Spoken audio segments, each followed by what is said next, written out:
Hello everyone. How is it going? I hope the music is not too loud right now. I think it's fine. I think it will be fine. Hello everyone. Laibel, bienvenido. How are you today? Speak Spanish. I mean, okay, so I'm going to speak Spanish for like 5 minutes. Laibel, ¿te das cuenta de que estás gastando tus puntos de hablar español al principio del stream? Lo gracioso sería hacerlo en medio, no al principio. Pero sí, saludos. Dime rápidamente si se escucha muy alto o lo que sea, porfa.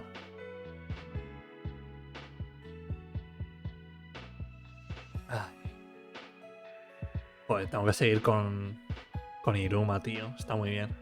¿Está todo bien? Perfecto, perfecto. Me alegra oír eso. Es que me compro cascos nuevos. Hey, la Yaya, bienvenido, welcome in. Estamos hablando en español ahora, durante 5 minutos. Antes de empezar, más o menos. Entonces, me compro cascos nuevos. Y los cascos, bueno, cascos de cable, de móvil. Y antes el OBS no me afectaba los que tenía, pero ahora si cambio el volumen de los cascos sí que me lo afecta. Lo cual no tiene mucho sentido. Pero en fin. Vamos a empezar ya, la verdad. Joder, acaba de subir vídeo Mumbo Jumbo ahora mismo. Es de verdad. ¿Cuáles tienes? No sé, son unos de Sony que me compré por 15 euros en el MediaMarkt. Es que no sé. Pero son tipo... Es que, a ver, tengo cascos gaming, entre comillas, pero es que me aplanan tanto el pelo que luego me duele la cabeza. Entonces no los suelo usar cuando estoy haciendo directos. Cuando estoy estudiando, cuando estoy en directo, me puedo poner los cascos del móvil. Son más cómodos y escucho igual de bien. Así que nada, vamos a meternos en el juego. Dadme un segundo. I mean, Empirical Woodland. I'm not sure if we will finish today because this game is like 2 games in one, so it's like 10 trials. But we will try. You know, we can just do 5 trials in a row. Let's just do that. Welcome in Empirical Woodland. Y bueno, pues nada, vamos a empezar. Dame un momento. Let me turn on the music. There we go. Especial 24 horas. 24 hours.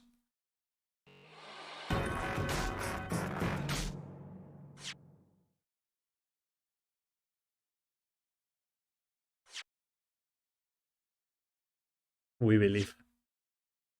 We have pure confidence. Okay. Here we go. Oh, for some reason it's not showing me like the whole... Hold up. There we go. Do you see everything okay? Do you hear everything okay? Is the sound level okay? I can just change that in any case. Yep, okay. Ooh, I have like no idea what this is going to be about. We didn't start last time. And if you don't believe, then believe in us who believe in you. I got that reference. I got that reference in Pickle Woodland. I will believe in the you that believes in me, but I don't promise anything. All seems good right now? Perfect, then here we go. The Hound of the Baskervilles.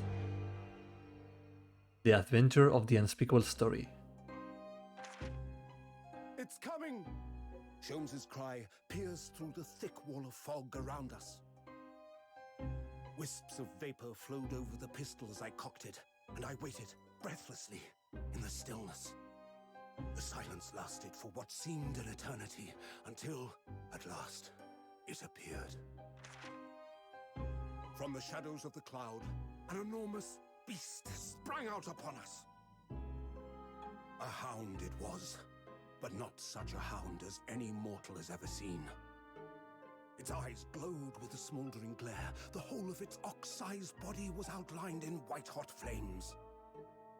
Its rumbling pant and hideous howl, so terrified was I that I began to tremble with fear. "Look well, Wilson," Sholmes declared, gazing upon the mystical beast. "For this is the diabolical Hound of the Baskervilles. Okay, so we're going to defend a dog in court, apparently. Okay, hold up. Let me catch up on chat. I watched that on fansubs when it first aired. Damn, when it first aired. I think it was like 2007, if my memory serves correctly.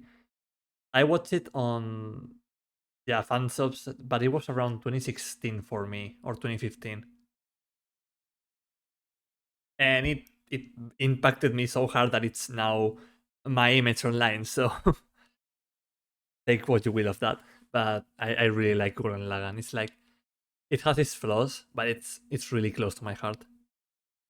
Yeah, now we're going to call the dog to the stand. You're right. You're right, Layaya. Our first 2 months in London passed by in a flash.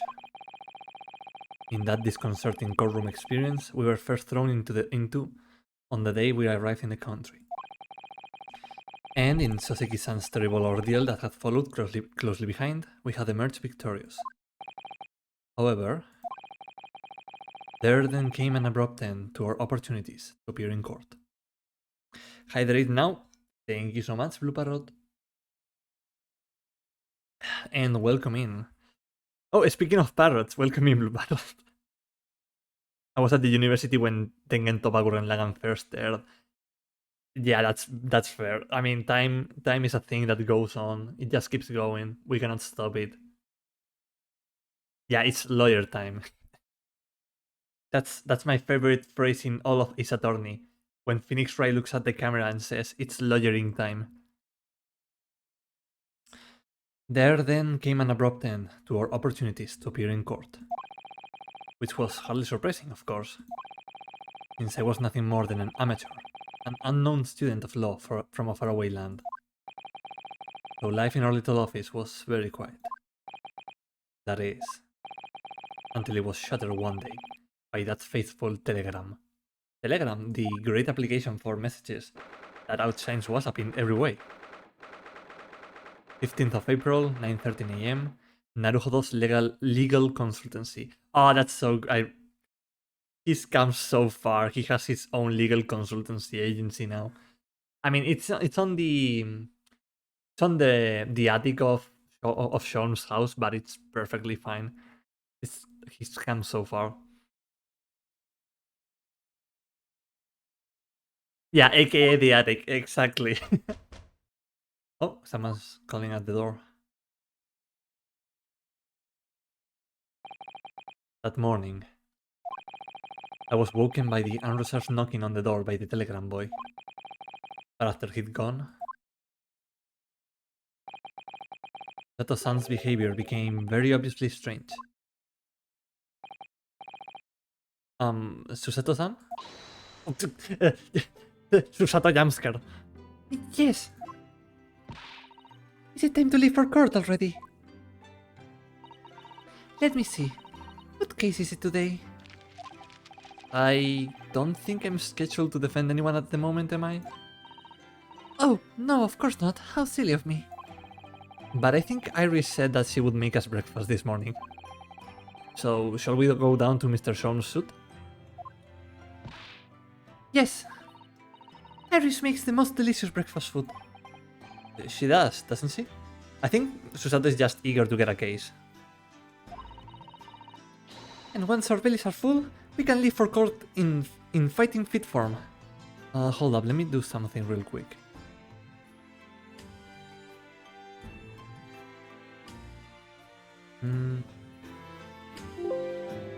Okay, I think you should be able to hear the game a little bit better. Okay, there we go. Cheese beans on toast, here we go! No, I don't think they will serve us cheese beans on toast. And once our bellies are full, we can... Yeah, we... She seems like she really needs a case, like she's been waiting for this desperately. Let me see, what case is it today? Ah, here we go again. I want to examine the room first. It's spring at last, and the weather is warmer now. But I love the smell of the fire and the steam rising from the kettle. Oh, would you like some tea, Naruhodo-san? Thank you, Susato-san, but I'm alright for now. With the green tea Susato-san makes me from time to time, and Iris' unique herbal infusions, this place is paradise for a true tea lover. Green tea is such a wonderful accompaniment. Accompaniment? I think that's how you say that. How you say that word. To British tea cakes, don't you think? I don't know. I haven't tried it out myself. But if you say so. So this is the tea set that Susato-san brought with her from Japan. Let's hope she hasn't noticed me slipping sugar and milk into my cup when she makes it. It's just so bitter. Tea is a drink to be enjoyed, Naruto-san. You really don't have to force yourself to drink it, you know. I don't like to see you scrub your face, though. It's been like 2 weeks since I've done voices. I need to get accustomed back to it. That spade has been in here since we started renting the place. Oh, I'm very glad to see that Nightbot works today. Oh, that's not a spade, Naruto-san. It's a shovel. No, shovels are for digging. That's for scooping up loose material. It's a spade. No, spades are for digging. That's for scooping up loose material. It's a shovel. Chat, is it a shovel or a spade? What do we think? Are we team shovel or team spade? Not a ladder pan, but I'm very disappointed. Beans on toast with cheese is great. How do you do Paul here? Paul? Yeah. What is it?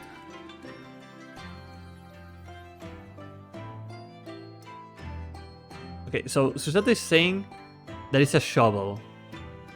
Alright, let me just... I don't know how to do polls.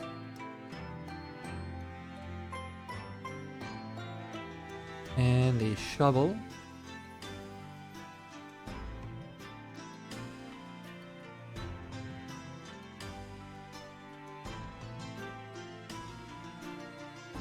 Wait, isn't Susato? I keep calling her in my head. Like in my head, her name is Misato, not Susato. I can remember that she is very Sasato. I'm very sorry. I'm going to allow points. Why not? Let's just do chaos. Spades are on cards. Shovels are for burying your mistakes. Yeah, indeed. I think it's a shovel. I'm with Susato on this one. I don't want to dig a hole for myself, so let's leave it. Let's see. Is there like anything else around here? Oh. I've only been here in London for about 2 months, but my desk is starting to look a little messy already. You could tidy up once in a while. Susato-san, I always say, making a mess is a small sacrifice to pay for being able to further your studies. Well, I always say that is just bullshit, Ryunosuke. Have you thought about that? And time spent tidying up is time you can't devote to the same cause. And time spent on ridiculous arguments is time that could be better spent on some simple housework. She wins. But I'm supposed to be the lawyer hero. Oh, I love Susato-san. Ah, the Dairoma doll I brought with me from home. Still with only one eye colored in. I said I would color the other eye once I won my first court case here in Britain, but you have won, haven't you? Twice, in fact. Because I feel as though I'm still lacking as a lawyer. I tell you what, why don't you color the other eye in? Why don't you color the other eye in once you think I'm a proper, fully fledged lawyer? If you insist.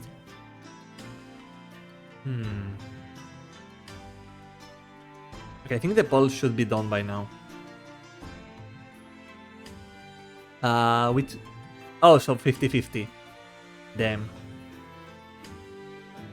Damn it. We never got a true answer for what it is. I keep thinking there is a shovel. I will say there is a shovel until the end of time. So why is there like a single... Is this a tangerine or an orange? I think it's big enough to be called an orange.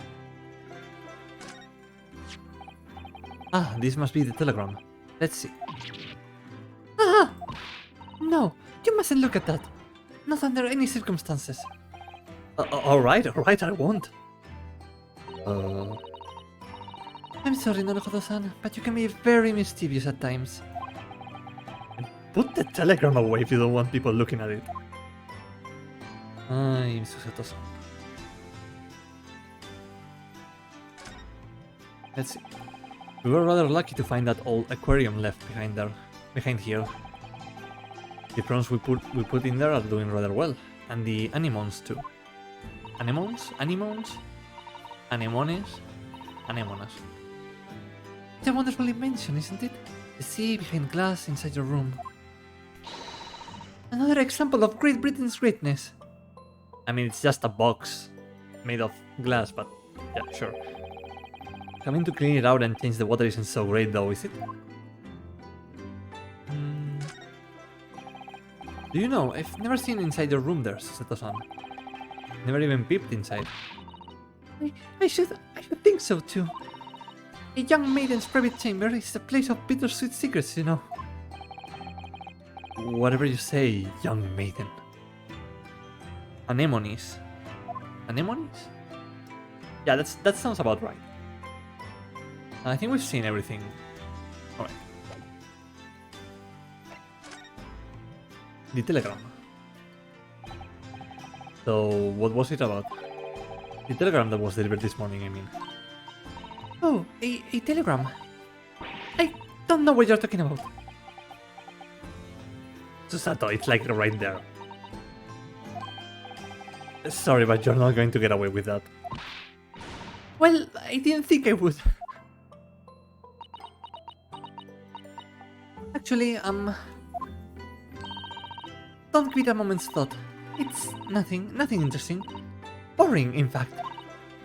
It was just a boring old telegram. That's 3 times now that she has tried and failed to convince me it was nothing. By the way, will you look the Rants magazine after you are finished? The Rants magazine, what is that? ¿Qué es eso?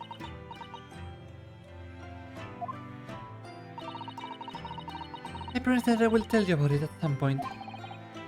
Alright, I understand. Bonus content. Ooh, if I don't know if I have that in the game, but if I have it, then probably, yeah. I always like seeing bonus content of games. I suppose Soseki-san will have arrived back in Japan by now, won't he? Yes, I should think so. He left immediately after that terrible ordeal. Which would mean he should have completed the voyage already, or be just a few days away. A fortnight ago, we had that very long telegram from him, do you remember? Complaining of seasickness. But by and large, it seems the voyage has been going well. 8 in total, ooh. Something wrong, Naruhodo-san. I was just wondering, what might have become of Soseki-san had he stayed in London, that's all. You mean, as regards Lord 1-6, the Reaper? Yes, I can't help wondering if seasickness would have paled into insignificance in that case. The Reaper.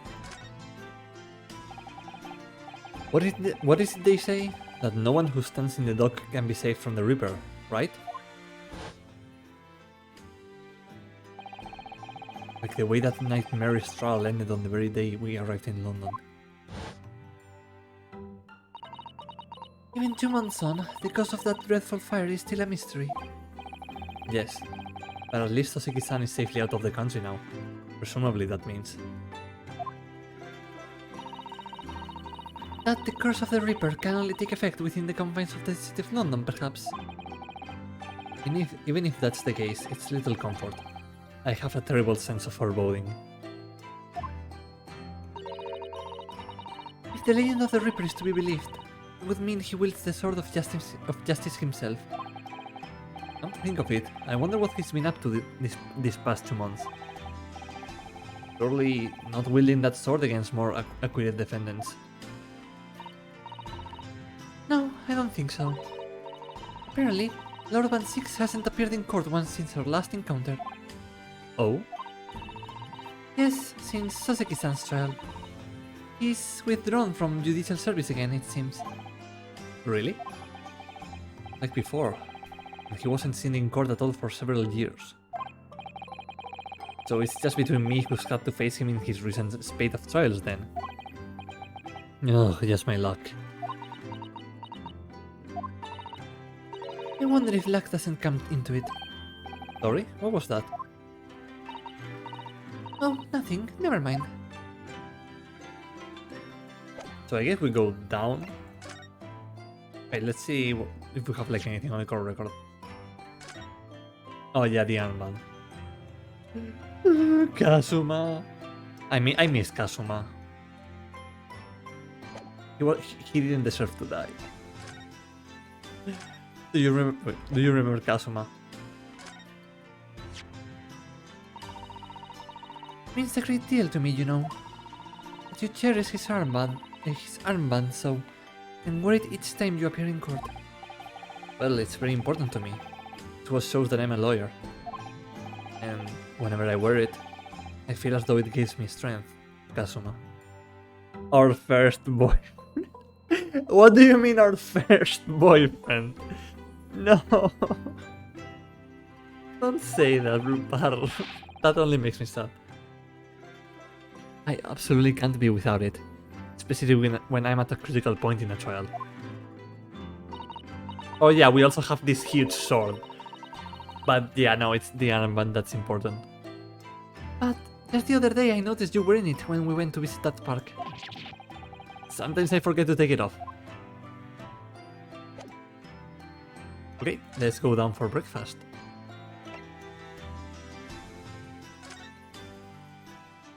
Oh Dios, voy a tener... I'm going to have to do the very high pitched voice for Iris. My throat. 15th of April, Sholmes shoot. Oh god, here we go. I'm going to... Okay. Morning, Runo. Morning, Susie. What is this music? Good morning, Iris. Iris? What is it, Runo? What is that terrible noise? It sounds like a cat. Yeah, it sounds like a cat being strangled. No, I think it's Sean's. Yes, you noticed that, did you? Oh god. You're listening in the best form. This morning it's... this morning... I cannot speak. This morning it seems... Oh, thank god. Oh? Hello. Hello, Mr. Sholmes. Good morning. A good morning to die, perhaps. Has something happened, Mr. Sholmes? You look miserable, and the way you were playing the violin before... My analytical mind is dead. Music is dead. The world is dead.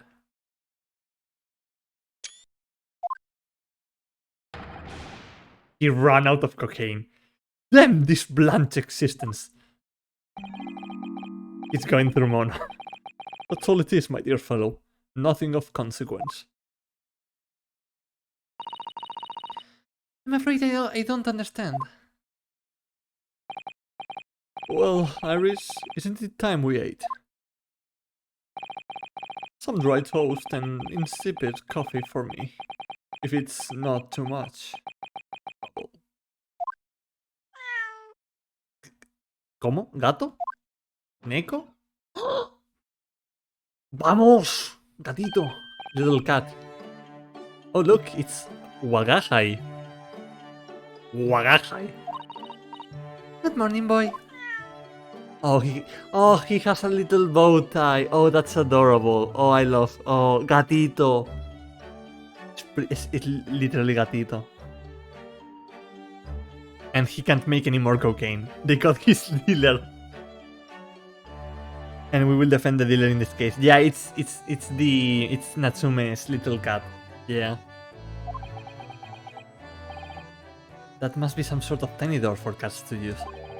But how did it get here? How did it get there? Objection, Your Honor. This block of coke is clearly planted.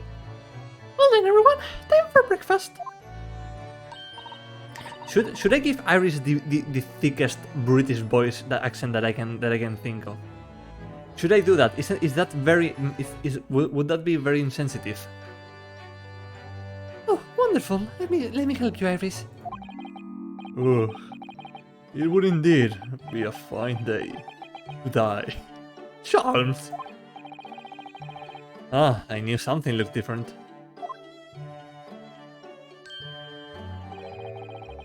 Something's missing from Mr. Sholmes' decks. I cannot remember what it is. I'm in love, I need to pet. Wait, do you mean the cat or Sholmes? I just someone to do Irish voice.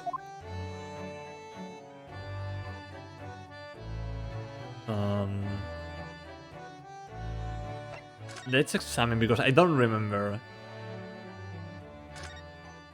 Both. Oh, sorry. Oh. The fire is burning comfortingly. These types of words are like my worst enemy. Comfortingly. Comfortingly. Comfortably. Comfortingly. In the great again today. It's a very different feeling to a Japanese hibachi somehow. Oh, look at that photographic print of a lady displayed on the mantelpiece. Could it be... Yes, it must be. It's the woman. Oh, how exciting. That's supposed to mean something to me. The woman? Oh, I got an achievement. What? Okay. Wait, what is this achievement about? It's just for examining the fireplace. Okay. These are all mementos of Mr. Sholmes' past cases, I think. If he had been involved in my case, I wonder if the beefsteak from La Carnival would be on display here. A mystery shoe, a curious hammer, a mysterious dancing man, a bust of Napoleon. A bust of Napoleon? I wonder if these are like references to actual Sherlock Holmes mysteries or to something else. Ah, what an entrancing collection. Sholmes is a grown-ass man, he can't pet himself. He judged Napoleon for his war crimes in this universe. It looks like an untidy assortment of junk to me, rather like what's on my own shelves.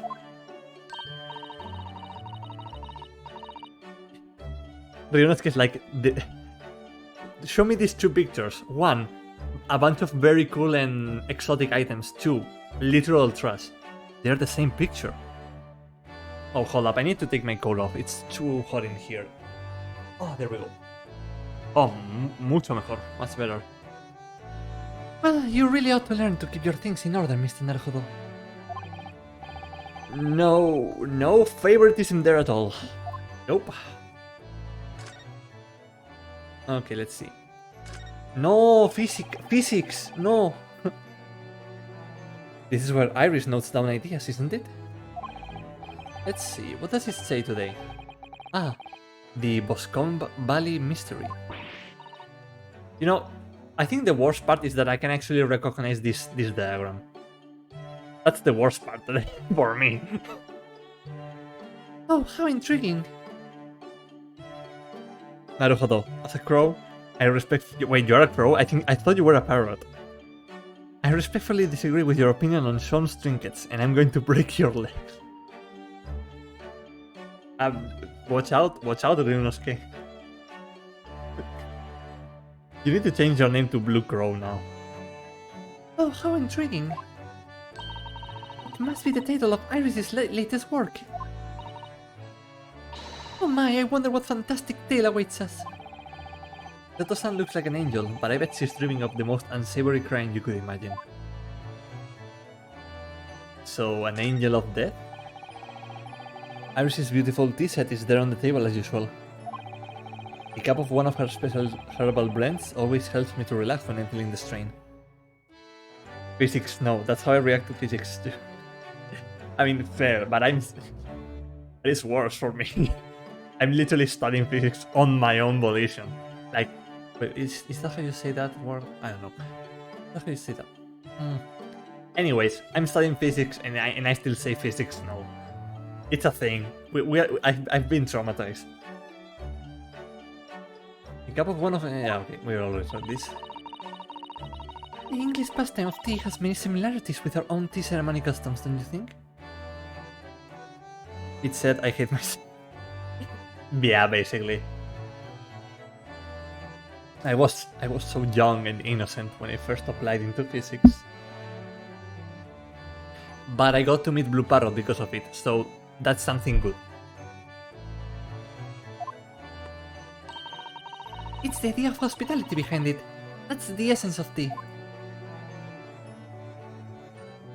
Let's see. That's a charming little white shelf. And full of charming little bottles too. They're full of charming little liquids which are probably poison. Because this is the 18th century. Or 19th, or early 20th, I don't remember. But the contents of them aren't quite so charming, it seems. Science is the future, Mr. Naruhodo. You can't deny it. I'm saving my money so that I can buy some chemistry apparatus as well. Oh, chemistry, takedown throws. What diverse skills you boast, Mr. Sato. As useful as they are, I'm not sure that my throwing skills are worthy of inclusion in that list. Yeah, 19th century most likely. Maybe end of 19th century. And I am off to another degree that I enjoy doing and it's going to leave me as destitute as the average physics researcher. No, don't say that, Blue Parrot. But you are enjoying what you are doing and that's what matters at all. I'm just here for the wild ride. I think Susato-san is very good at throwing people overboard.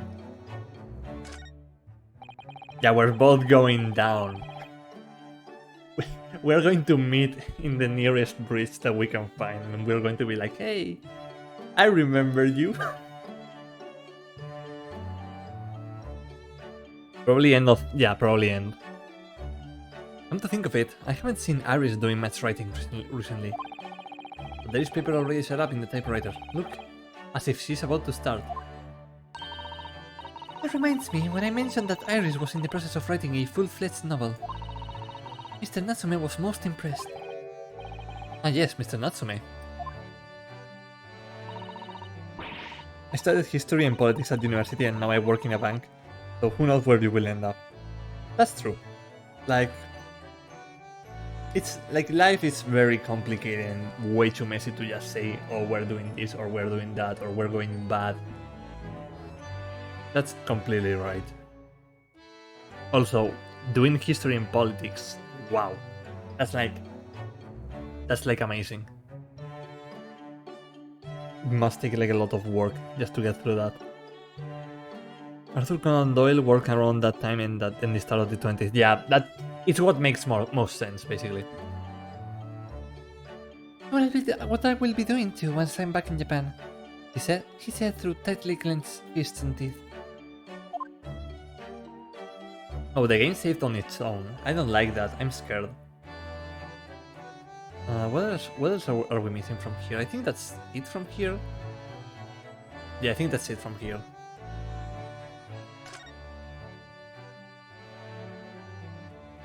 Oh. Imagine if there's like a secret button up here and it opens up. There's all sorts of there is all sorts on these shelves.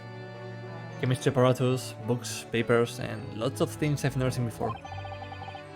It's all heaped up so high I can't help feeling that the whole lot is going to topple at any moment. Oh, it's such a charmingly untidy collection of paraphernalia, isn't it? Paraphernalia. That's a very good word. That's very nice word. It sounds very nice to say. Parafernalia. I think it's also like it's spelled the same in English and Spanish, so it's, I don't know, it's a very good word. It just looks messy to me, like my desk. It's funny to see the two different styles of the decoration between Sean's and Iris. Yeah. Because if like the right side is more light, like if there's like a lot more light in there, a lot more vibrant colors, and then on the left side it's a little bit more moody, more calmed down, you know. And then the middle is like the perfect contrast between the two. But you, Mr. Naruhodo, must learn to tidy up after yourself. No favoritism there, folks. But yeah, this is all like lots of light, a lot of white colors, pink, very, a lot of saturation. And then we go over here and it's just death. Look at this. Jesus Christ, Shones. Ooh, drugs. Look at this. I'm sorry. I don't know why I said drugs.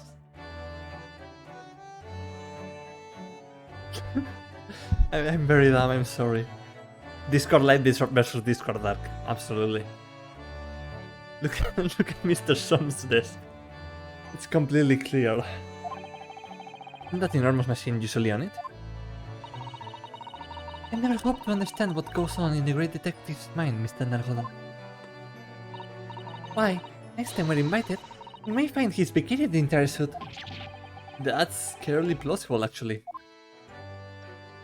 I just went, ooh, drugs, for no reason at all. Okay, so I think that's everything. Can we talk with Iris? Well, hi.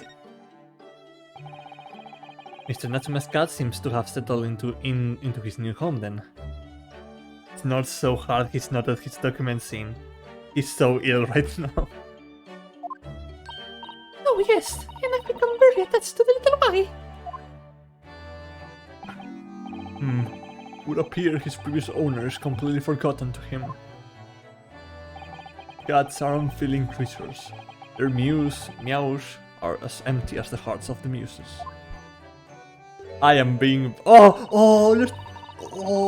at the boy. Here comes the boy. Hello, boy. Welcome. There he is. If Mr. Natsume had no intention of taking Y back to Japan, I wonder why he kept him in the first place. No, I think I should have a higher pitch voice, but I cannot do higher pitch, so I'm sorry. I'm failing you all. I expect he would have taken him if he could. The Mountain Dew. What? What mountain? I don't have. Hold up, I don't have links turned on. I should change that. How do I change that? I forgot how to change that. I'm sorry. Was that a clip? Empirical Woodland.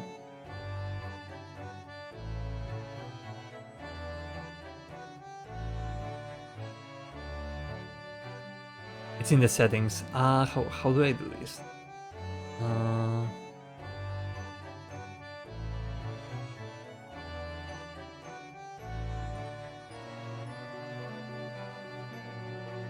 No, I forgot how to do this. I remember turning them off because bots would appear in chat.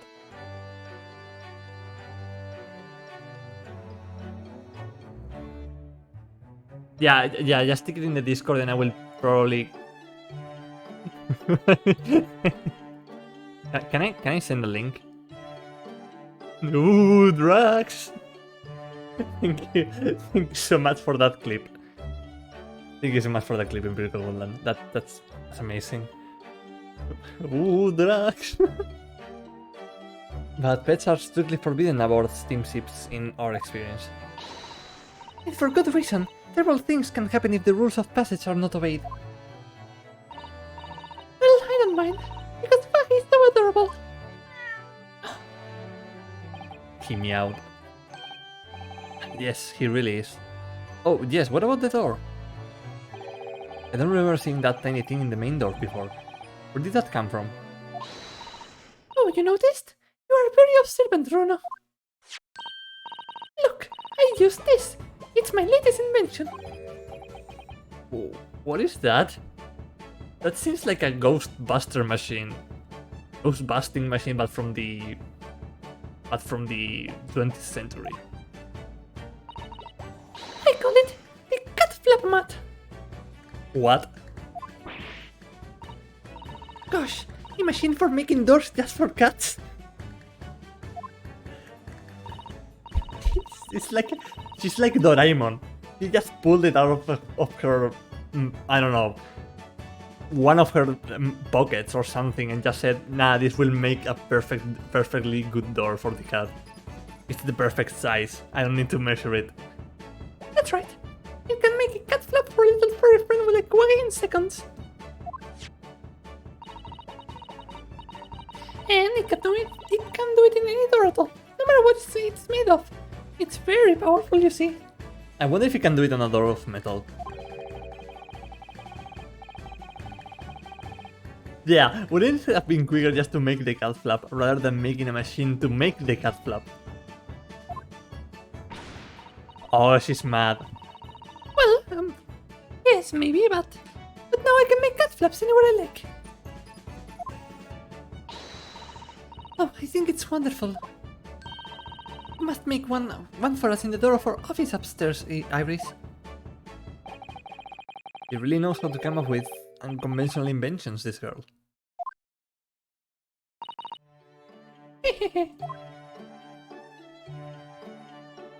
Okay. How old was Iris again? I need to remember that. Like, real quick. Her luck is 34? Wow. Oh gosh, she was 10. I forgot that she was 10. She has a degree in medicine and she's 10. Now I'm feeling bad about myself. Oh, we forgot to inspect this. It looks like a huge metal chest is being used as a table for tea and coffee. It seems very sturdy, with an equally sturdy lock. Mr. Naruhodo, you mustn't go around opening things. I always have to keep an eye on you, don't I? You are very mischievous. How did you come to that conclusion? Okay, I think that's all. Let's see. Oh, let's just talk about the topic of wanting to die. You know, that's a very light-hearted topic. You seem to be very unhappy this morning, Mr. Sons.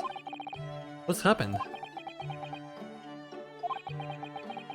It used to be the case that in my hands, this violin sung like the dawn chorus. Its mellissonant tones would make flowers bloom. It would? But now, the muses are unamused with me. The goddesses of music have thrown me over. Whatever do you mean, Mr. Solms? For hours I have bowed, for days even. To the night I have endeavored, to no avail. That sound, my tone, is lost. That brilliant, clear, unwavering tone. Gone forever! No more recitals of unbridled emotion. Well, you haven't been practicing much lately, have you, Harley? Don't worry, I'm sure it will come back to you in time. Pat. Heed my words, Mr. Naruhodo. The goddesses of the arts are fickle. One day they bestow genius on a man, the next they unmercifully withdraw it. Oh, dear. Ah, why is this happening to me? They take the turn I have for the violin from me. What is left, for pity's sake? What is left? So he's just sad that he hasn't been practicing violin lately. Deduction perhaps? Isn't that what you're known for? The missing machine.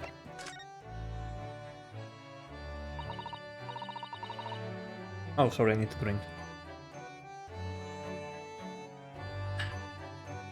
Mr. Solms, I don't like to pry, but your desk looks rather empty today. Ah, well done, Miss Susato. Your observational skills do you credit. Oh no, Mr. Sholmes. They pale into insignificance when compared to yours. You'd struggle not to notice, wouldn't you? I literally didn't remember the machine. I mean, Harley's great analytiscope. That's at Windy Banks now. Sorry, it's at a windy bank? No, Windy Banks. The pawnbrokery. Oh, are we going broke? Pawn? What? You mean you've pawned that enormous machine of yours? It has some considerable value, you see. Quite understandably. Jones has been confronted by the consequences of his action for the first time. But isn't it a very important machine for your work? I do wish you had consulted us if your situation had become so desperate. I should have gladly passed with what little income I have to you. Well, if you haven't been working since the last case, you are probably going broke.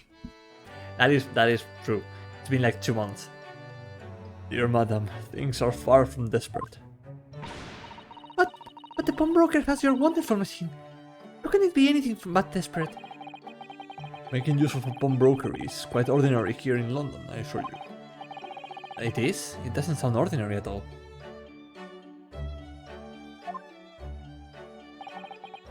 It would seem that neither of you fully understand how pawnbroking works. Oh, what's to understand exactly?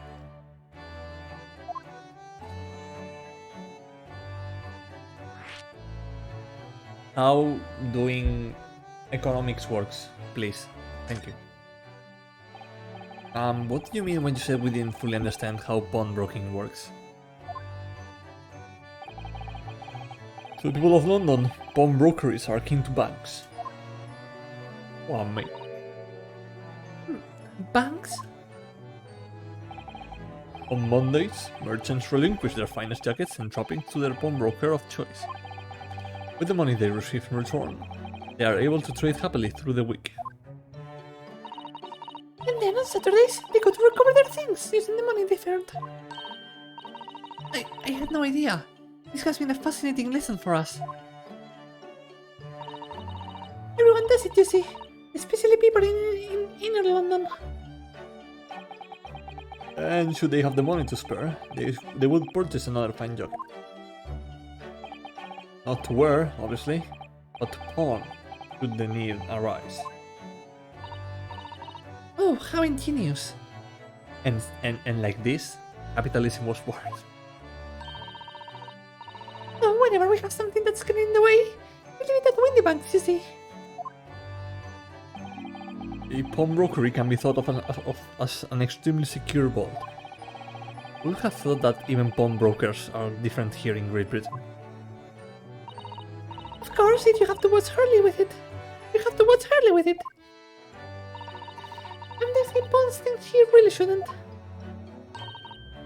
Aren't you, Harley?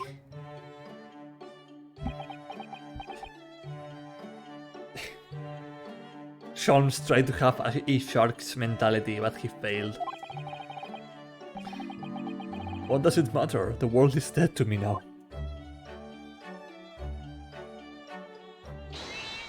Oh. Well, hi. Oh, what was that? Well, hi. Is that a chicken? I think I heard a chicken. What was that? Oh no! Oh, I tangled up in your violin! Oh, it was it was the violin. That's not how pawnbroking works, game. That's not how it works at all. I mean, it's like its own version of pawnbroking, but yeah. I think he thinks it's a toy. No, what is he doing to it? Oh dear, Mr. Sholmes' precious violin.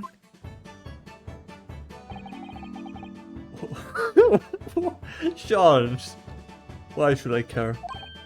What? I shouldn't be surprised. It's not like he'll do it. It's not like he will do it worse than Sholmes. Oh no. Oh no!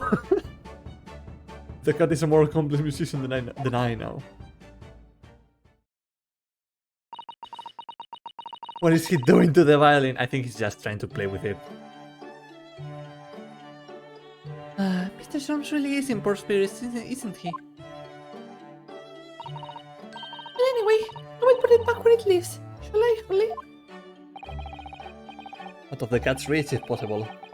Maybe we should assess the damage. Oh boy. I mean, it seems perfectly fine. I mean, it's just a string. It's just one little string. That's nothing too bad. So this is the violin, is it? It's a strap. Okay, that's worse. That's actually worse. That's very expensive. Oh my god. It's a Stradivarius. It's one of the finest violins in the world, made by the renowned Italian luthier Antonio Stradivari. Oh, I see. It doesn't really look like anything special to me. I happened upon it covered in dust, languishing in a pond down a nondescript back alley. The broker had no idea of its value, though I was able to purchase it for a mere 55 shillings. I'm not going to wait for Sholmes to speak. He speaks so slowly today. How honorable of you. And until today, has been my faithful companion in every great Paganini-inspired performance I have made. I ask you, is there a reason to live in a world devoid of music? To tolerate this bland existence? No. There is none.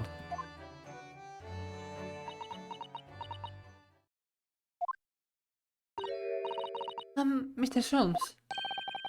What, dear madam, what? My thoughts are preoccupied with fancies of release from this dull routine. Well, it's about the violin. Looks very different to normal, don't you think? Hmm? What do you mean, Mr. Sato? Oh, Seth is right. Yes, the tone of the wood is completely different. And that's not all. I'm sure there was no crack here before. Wait, did someone steal Sean's violin and just change it for something else? Wait, it's not even the right size, is it? What's this?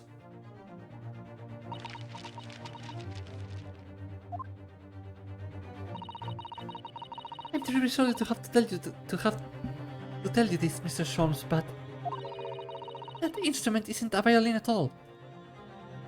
It's a viola? Then what?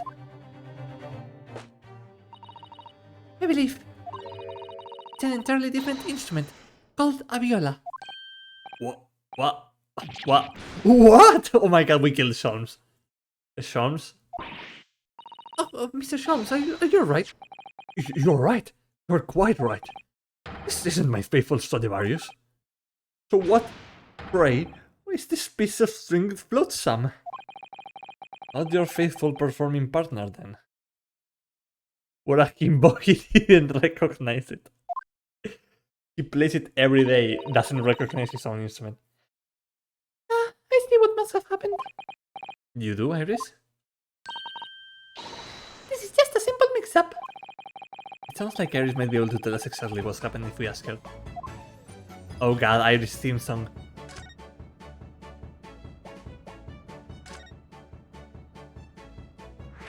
Mix-up. What do you mean by a mix-up, Iris? Well, you see, this viola. I mean, was at Windybanks until last week. At the pawnbrokers. Not Mr. Sean's beloved musical partner. Oh, there is a proverb from the East with which you are no doubt familiar, my dear fellows. He's going to say something that we are not familiar at all, isn't he? Always let a beloved child trouble. Yes, indeed. So you send your beloved violin to the pawnbrokers in the hope they would experience personal growth? Sherlock, this isn't an anime. And your violin isn't sentient.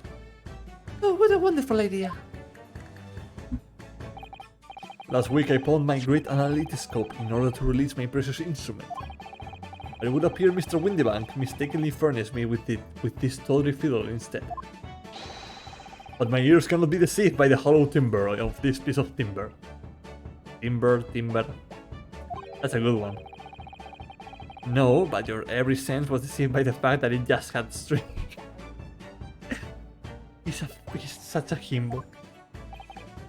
So, a fine state of affairs this is. And what I always say, Mr. Naruto. Never trust a pawnbroker. They will try to fiddle you every time. But earlier you told us that you could think of a pawnbrokery as an extremely secure vault.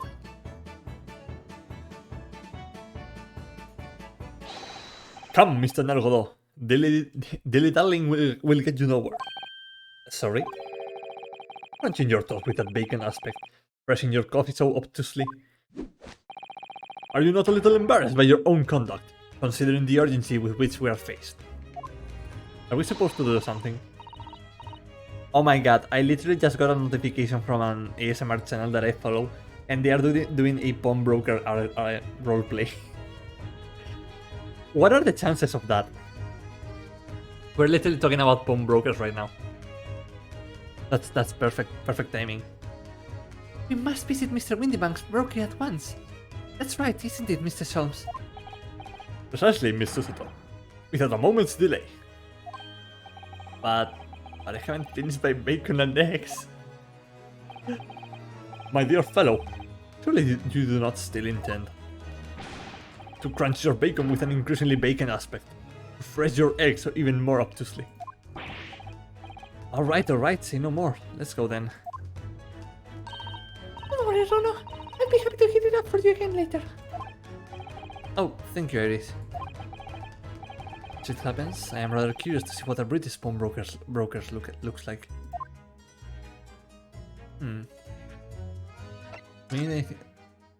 Okay. Then let's move. A new location has been added. Baker Street. A bustling London street on which we can find Mr. Sean's office and Windybank's pawnbrokery. There's a large park nearby too. Let's go straight to the pawnbroker first.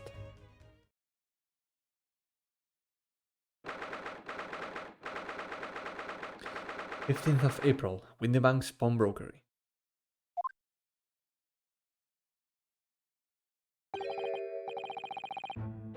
So this is a British pawnbrokery. I saw it, like right here, right on the right side of the screen, underneath the hat. That is the thinking bust from the first game.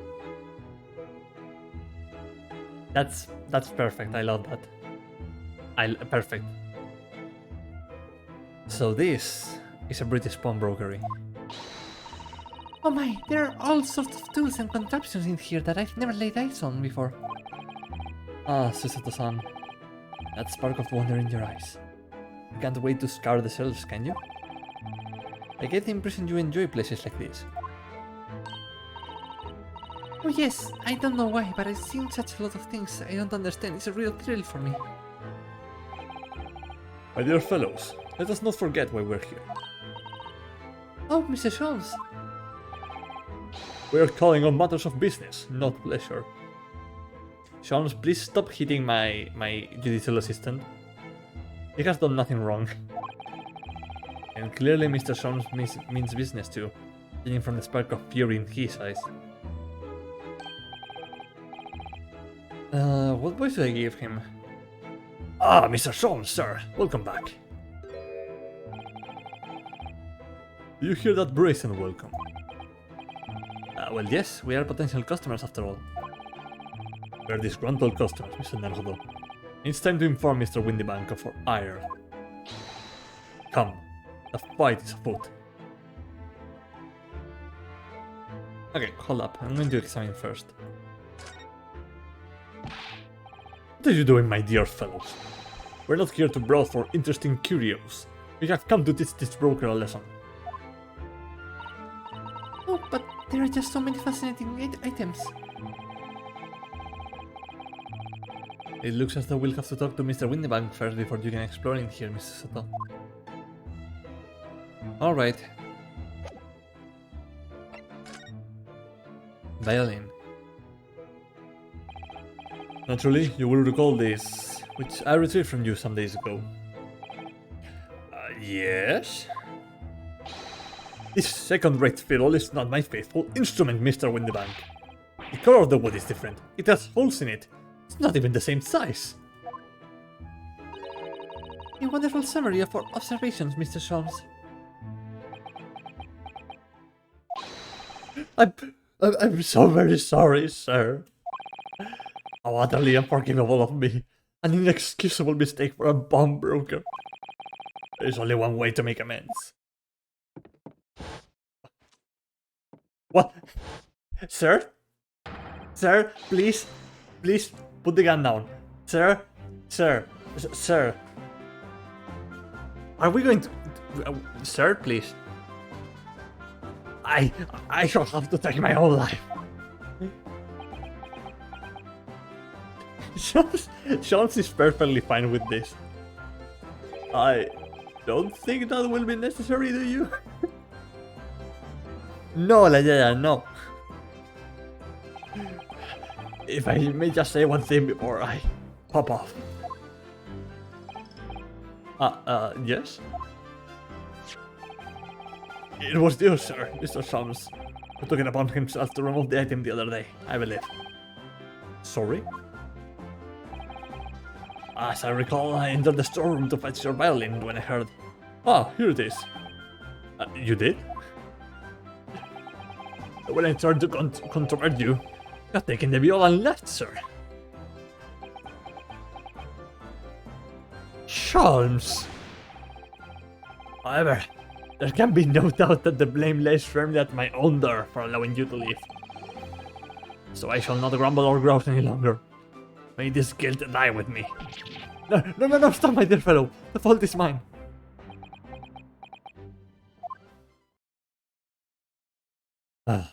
Oh, Dios mío. Ew. It would appear that the fight is over. I do humbly apologize, Mr. Windybank. Evidently, my questionable disposition precipitated this tragedy. Well, you wouldn't be Mr. Harlock Jones without that. Questionable disposition now, would you? I do believe you may be right, sir. It's either laugh or cry, I suppose. You are, it must be said, one of my more challenging customers. I needn't remind you of the peculiar collection of items you brought through my door in the past. Oh? Peculiar items? In the extreme, ma'am. For example, the unpublished manuscript of an eponymous work. The novels of Sherlock Holmes or some such. Oh my! A new full-fledged novel? And unpublished? A story I have yet to read, you mean? Well, forgive me. Wait, before you die, you must tell me more. We're really trying to talk with... Okay. Deep breaths. I must know more. Tell me everything. Wow, Susan is really fired up now. There's really an unpublished story under this very roof? Well, one day the gentleman here brought in an old metal chest. I should like to entrust this to your care for a while, Mr. Windybank. It's just like that. 1 shilling, sir. Not a farthing more. It houses something of very great value indeed. The latest manuscript, recounting the adventures of one of Mr. Sherlock Holmes. I beg your pardon, a manuscript? You wish to deposit a manuscript? Indeed I do, for I am confident it will be quite safe here. And that was that.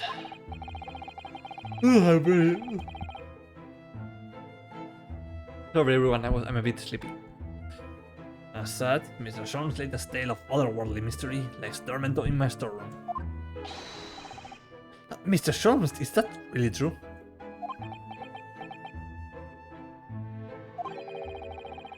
Do I sense that someone doesn't want to talk about this? I continue to pay your fee, do I not? Then kindly continue to store my belongings. Securely.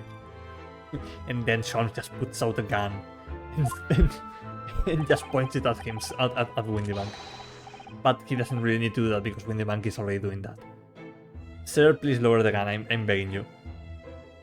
Of course, they're safe and sound with me, I assure you, all my life. It's all very strange. I wonder, could I ask you something? Ooh. Sorry. A gentleman from the east, I see. Yes, that's sable suit. I suppose I could offer you 6 pence for it. Now, wishing to offend, the tone is somewhat dull. Well, I like it. Sorry? Aha! But for your splendid attire, ma'am. 5 guineas, no less.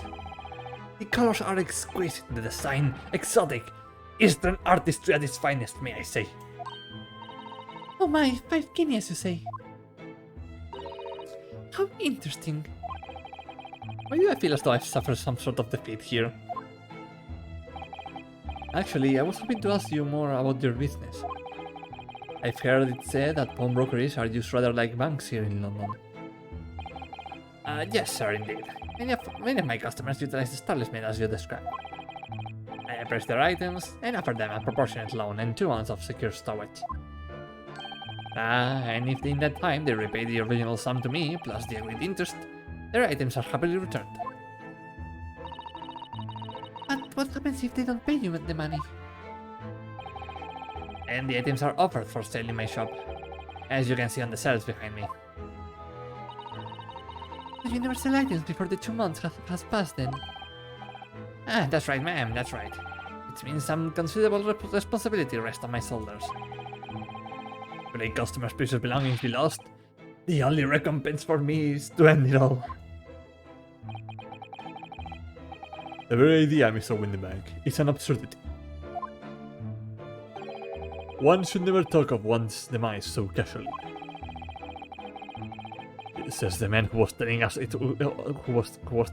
all it was a good day to die only this morning. And let us not forget that I have already helped you take measures to ensure such a tragedy never occurs. Oh, what sort of measures? I engineered a simple device, which Mr. Windybank has installed here in his shop. I call it the Red-Handed Recorder. So, something to make sure that there are no thieves? Is that not so, Mr. Windybank?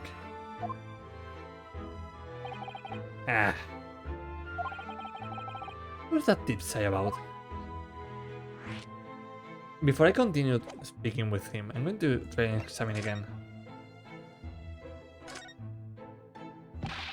Okay, yeah, we need to fully do this first.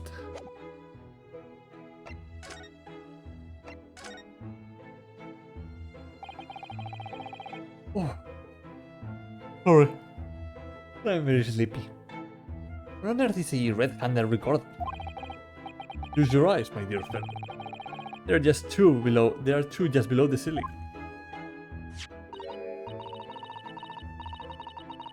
Yes, he really just installed 2 cameras from the 20th century. I can see what happens to be a camera attached to some sort of timing device. Very astute. It is indeed a camera, furnished with some 100 pieces of celluloid film. And every 30 minutes precisely, the camera automatically records the appearance of the shop. Here, I have an example I can show you. 4 AM. Why does this photo seem very 3D? Like, even more so than the rest of the game. Ah, yes. A print from the camera set to record the activity at the shop counter. I developed a special type of film so sensitive it produces a crystal clear image even in darkness. There's some weird colors around here. Really? That's extraordinary. Yes, you can clearly see the counter and the door behind it. And the door behind it. Look.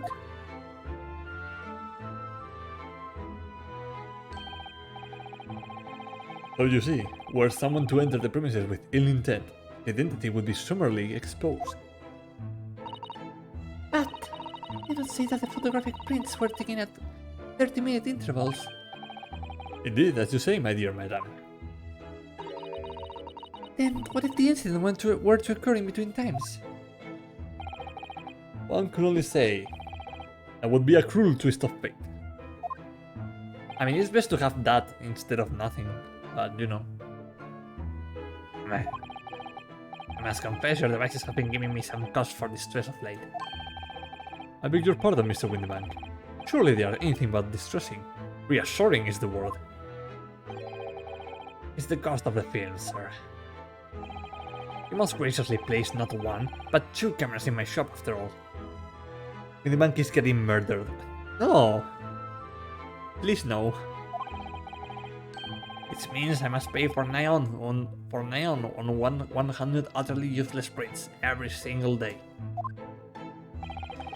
I'm afraid the cost of the film will break me before I'm very much older. I mean, you don't need to pay it. It was Sean's idea to put that there. Let him pay for it. There's no way he doesn't.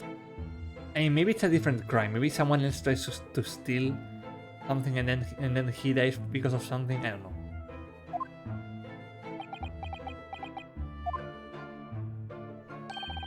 Nevertheless, a small price to pay to ensure the safety of my preferred pawnbrokery, no? But you're not paying the price, Solms. My dear fellows, we birds on an age where safety and security come at a price. Oh, heaven helps us all.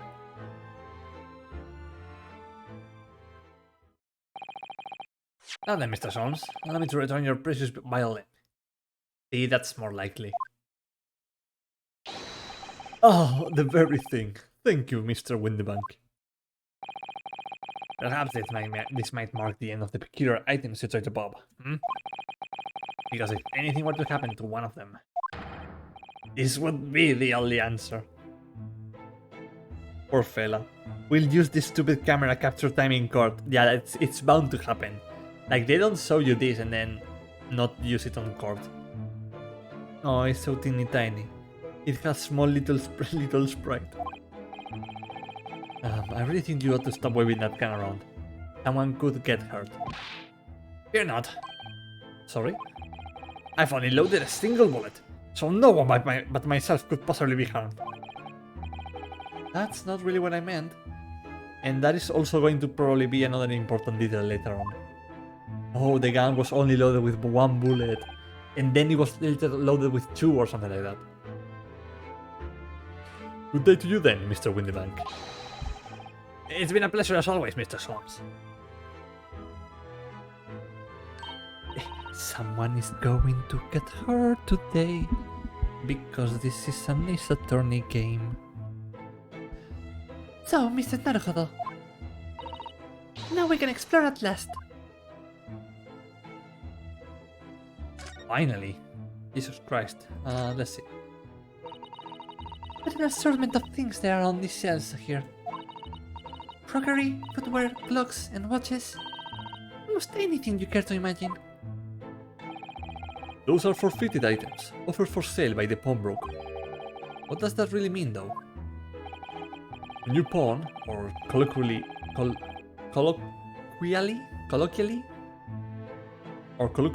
pop an item, the broker loans your money against its worth. I just found the Thinker alarm clock from the first case on. I hadn't caught it before. Blue Parrot, I literally said it. I was literally pointing to it. I said this earlier on. But yeah, it's like, I don't know if it's it's probably a reference. Most likely, definitely. 99% sure. That bitch has seen 2 murders in its life. Harris, GF, yeah, and the pawn guy. Yeah. No, actually, no. It was 2 murders in the original game, remember? It was... So, the Thinker statue saw the first case, and was the murder weapon of the second case in the first game. I was doing the homework, I didn't see your pointing. Okay, don't worry.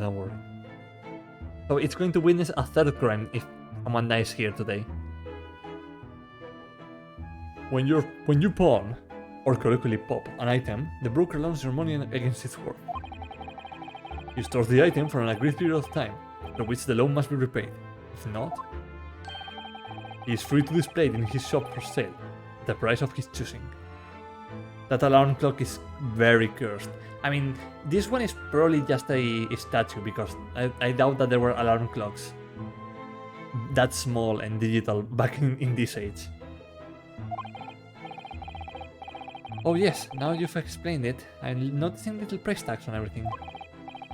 Of course, simply by paying the agreed interest on the loan, one can extend the period of safekeeping.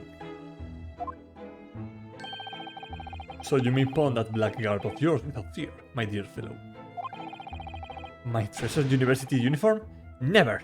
It embodies my student spirit. If I had to wear a uniform for my university, I would sell that shit. As soon as I got out of uni, I would be like, give me the money, I don't want to do it. I don't want to have to do it with that anymore. But I get Ryonosuke's point. It's a really nice suit.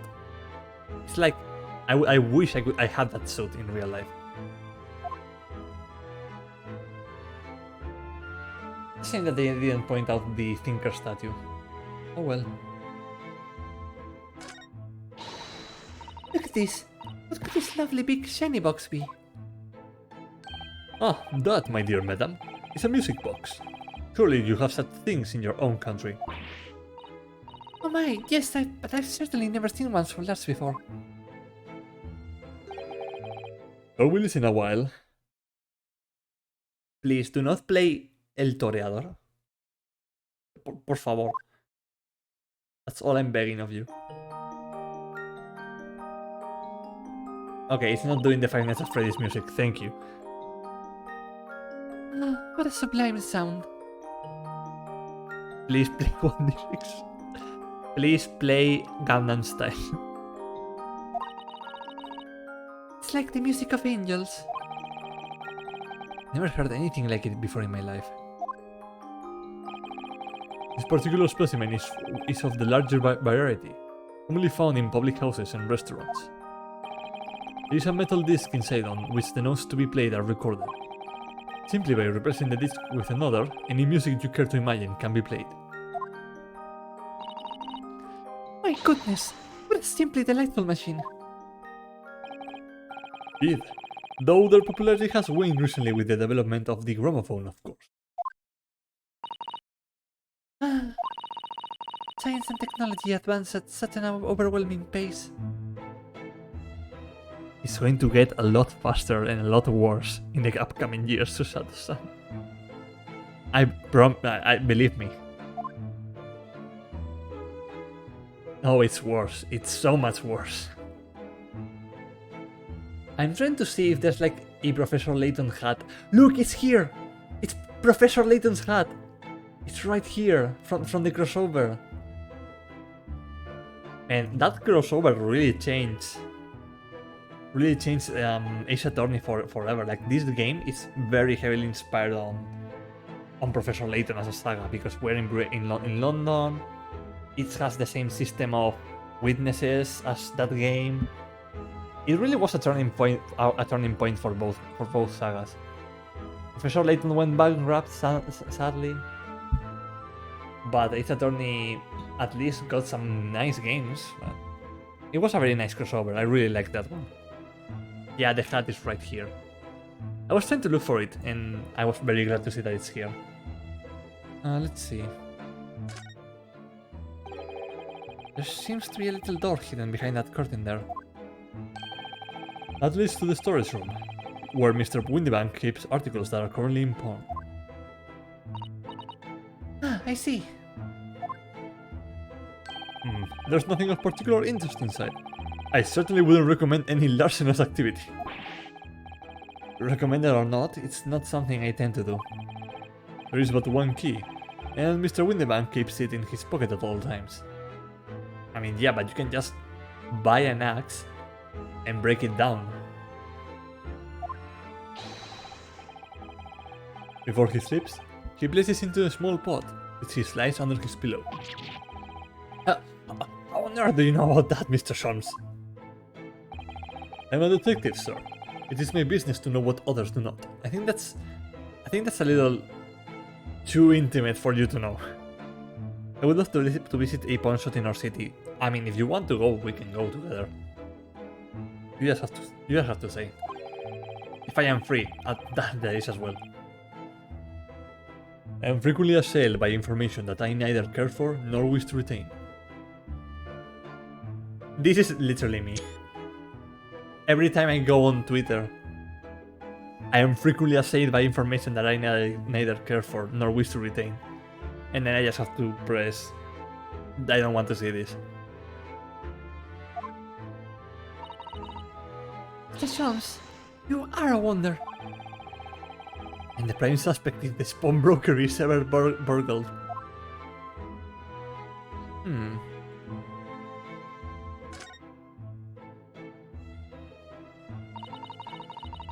Oh, the gun is right there.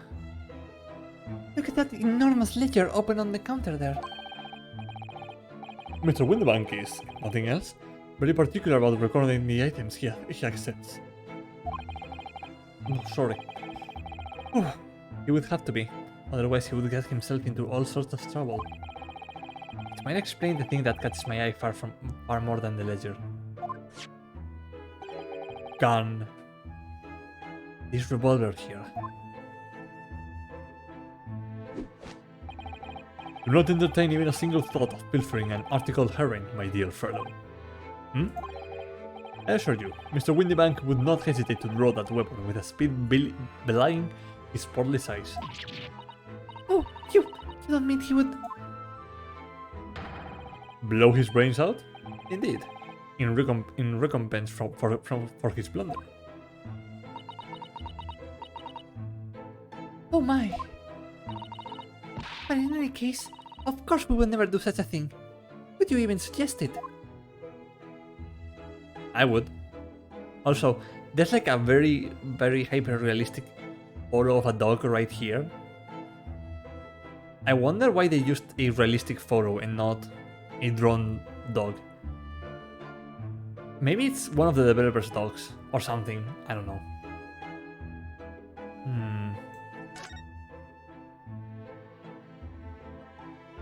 Is this Pinocho?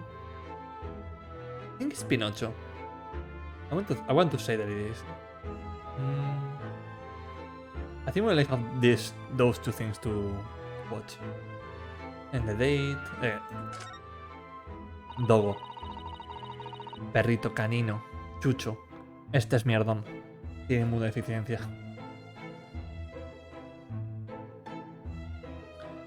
Now, what do you suppose this rather enormous machine does? It seems to have two little windows for looking through. Allow me to enlighten you, my dear fellows. What are you looking at is... what you are looking at is a stereoscope. Leishmania. Indeed.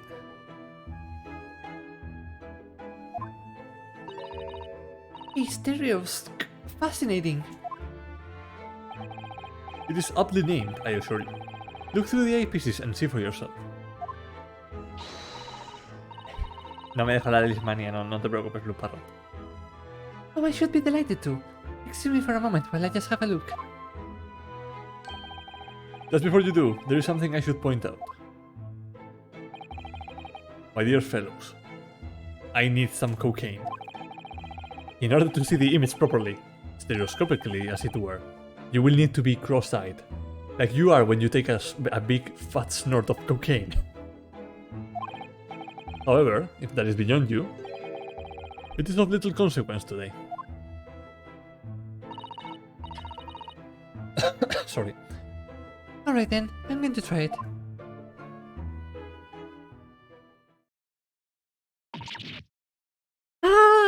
Mr. Naruhodo, you must see, at once. Alright then. So I need to be cross-eyed. I'm trying to look at my own nose.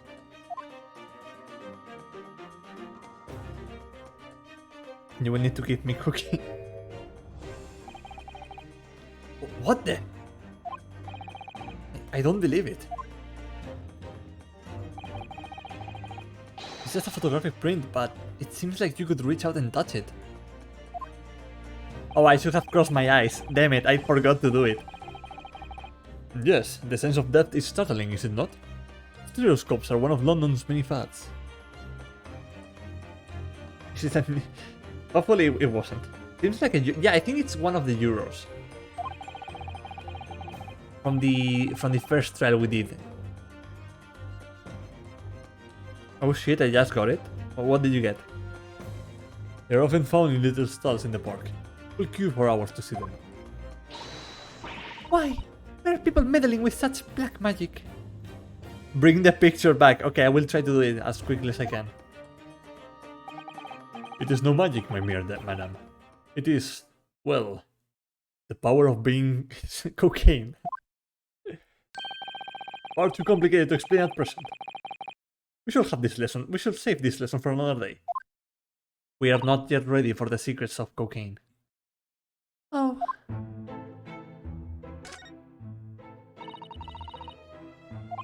Okay, let's try it again. Let me do it, I will do it correctly. The fact that you need to be cross-eyed. Okay, hold up.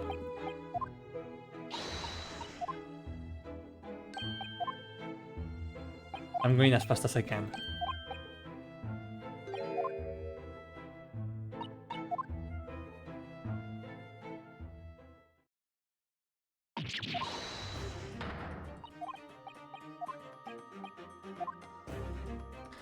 Okay, here we go.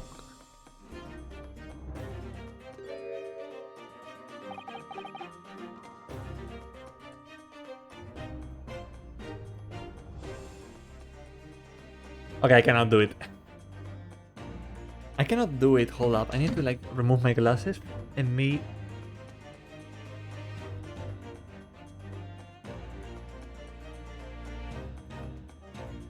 No, I don't think I can do it. I think that you need like a little close entrance to be able to do it properly.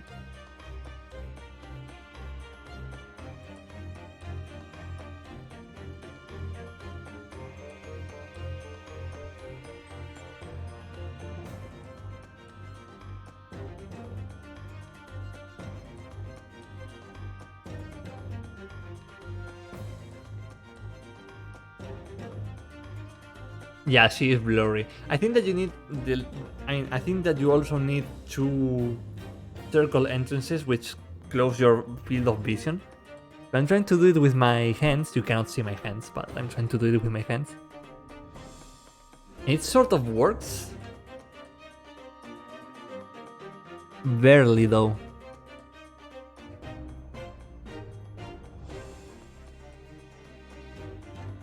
It barely works for me.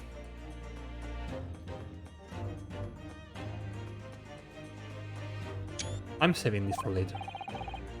Okay, we're moving on. I'm sorry if you weren't able to do it.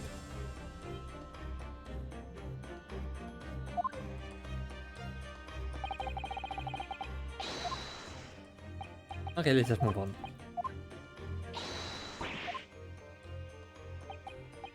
It was a fun experiment though.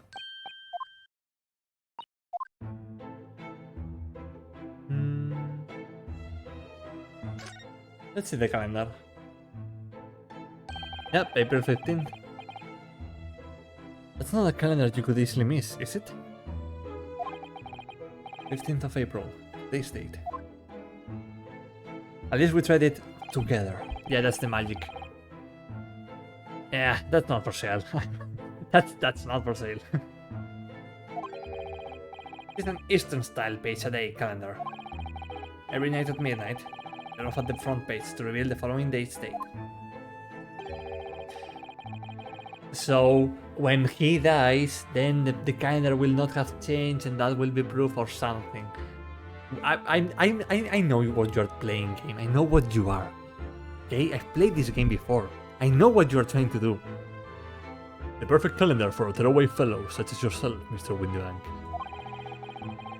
And who was it who walked out of here with the wrong violin before? Well, when the agreed storage period has passed without repayments, articles are forfeited, you see. So I have to keep a close eye on the date. It's something of a pawnbroker's obsession, you might say. Oh yes, I can see you're very dedicated to your job. I wonder what this was. Like this little box with the jewel. Look at this. Whatever could it be used for? I have no idea. Ah. There's a small catch just here. Look. We're going to open it, aren't we? Your case like, okay, here we go again. Oh my, that's amazing. It has some sort of spring-loaded mechanism. Which we'll never manage to put back to the way it was before. These characters deserve a game that doesn't spend hours of the clock doing exposition for their cases. That's what the fandom is for. Yeah, you're right. We just want games or stories where the characters just chill and nothing bad happens. They just have a good time. What are you two doing? What? Us? Nothing. No, nothing at all. Whatever this device is, it seems to have a pair of little windows to look through. I feel as though I've seen something rather similar to this elsewhere. What? Only twopence for it? That ain't fair and you know it. What? We just got British, everyone. The article is barely worth a penny, miss. I cannot offer more. Like there's an argument brewing over by the counter. We want fan fiction, canon fiction. Exactly. Come on, that can't be right. I've even had a proper butchers at it. I don't know if this is like... I've seen all I need to see, young girl. Oh, it's her. Wait, don't we know... I'm sure I recognize her. Oh yes, it's the young lady from Mr. McGillet's trail 2 months ago. Lestrade. We want a beach episode game.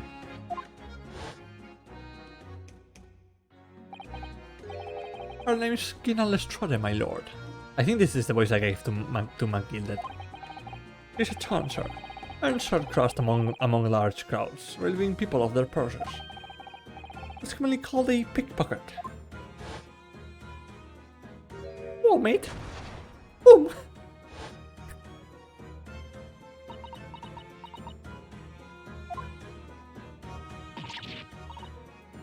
Gordon Bennett, you lot. Oh no, that's too low. Too low pitch. Gordon Bennett, you lot. Gone! No, Miss Lestrade. I hope you've been well. Eh? What? You remember me then, do ya? Well, I remember being completely surrounded by smoke, that's for sure. So, where are you? What are you doing in here? I cannot do a British oil accent for the love of my life. You ran out like the rest of us. Nothing to it. I'm to bug that black whistle. Sorry, coat have ya? What is it about this black uniform that makes everyone comment on it? Ah, good day. Unless I'm much mistaken.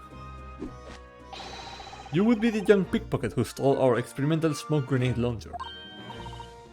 Ah, Mr. Shams. So, you have something of value to pawn, do you? Allow me to see the article, and I shall negotiate with Mr. Windybank on your behalf. Hold the other one. I don't need no help from some stuck-up D. Get out of my business. Go on, or I'll make trouble for ya. I do not know what voice to give her, I'm sorry. As you wish, Miss Lestrade. I will happily remove myself from your presence.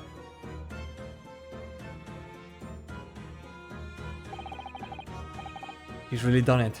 He's gone. I'm sorry, but as I said, there really is no room for negotiation here. What is that thing he has in his hand? Some kind of metal disc? Oh, it's for the music box. It's probably supposed to be a Cockney. Yeah, probably. I think. Hey, John, go on! Leave me alone! Oh, Miss Lestrade, just pretend we aren't here. We shan't be offended in the slightest.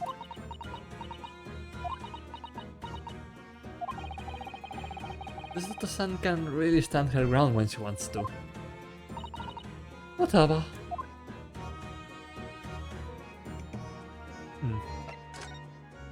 Pawnbroker's customer. Somehow, I didn't really think you were the sort of person who would use a pawnbroker, Miss Lestrade. Yeah, well, I am, alright. I'm a Londoner, just like everyone else. That's a problem, is it? No, not at all. It's just that, well... Oh, I get it. I know what you're thinking. I think it probably don't belong to her. Probably got it on the diet, didn't she?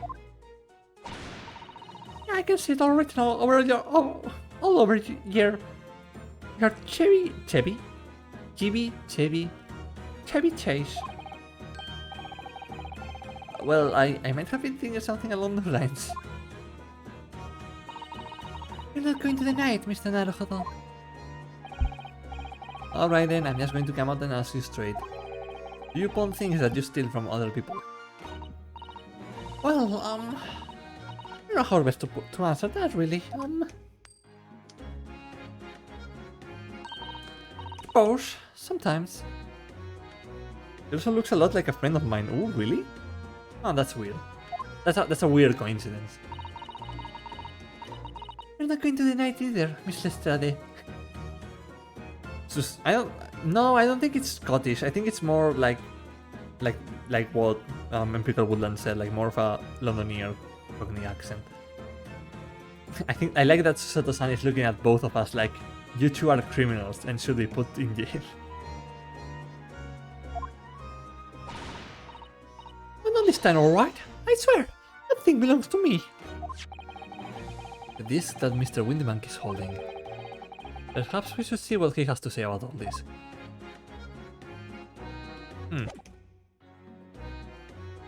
Okay, let's see. Nah, she's a Londoner. They have about 4 accents in London alone.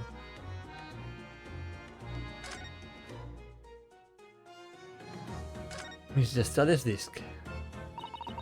Mr. Windbank, what exactly is this metal disc that Miss Lestrade has brought in?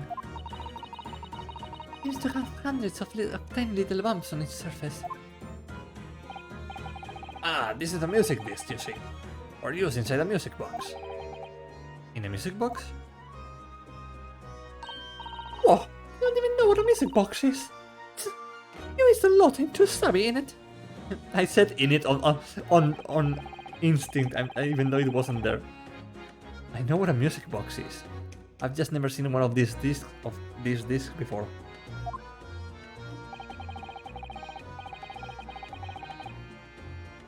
No, I think no, she's from London. Yeah, she's like right from London. No, don't consult the wiki. It's okay. We don't want spoilers or anything like that. The small protrusions on the metal disc encode the tune to be played by the music box. You simply insert the disc and set the machine going, and beautiful music plays. It's so incredible. Let us, what tune is on this disc? Well, I'm afraid I couldn't tell you that. So many different types of music box, you see. British made, German, Swiss. I have no way of knowing which particular machine this disc was made for. Ah, I see. And that's it, in a nutshell. I won't have any customers for an item like this. Breathing dieback and hydration. Pues tirarme de paso. Thank you for that, Connie, and welcome in. Bienvenida, ¿cómo estás? ¿Cómo estás? No, I wouldn't spoil anything. And that's where you stop, Laia. That's where you stop typing. But yeah, no, I trust that you wouldn't spoil anything for me. I know you wouldn't. Bien muerta de calor. Uf. Aquí también. We've had like the hottest October in all of history. I think it's been the worst. Yeah, she is from London. Just came back from the supermarket. Oh, nice. What did you buy? I wouldn't have any customers for an item like this, even if the young lady forfeit it. Really, I'm already offering more than I should at a penny. What a bucket of lies! You told me I did. Maybe it was, well... E? Ooh. Never you mind. Just did right.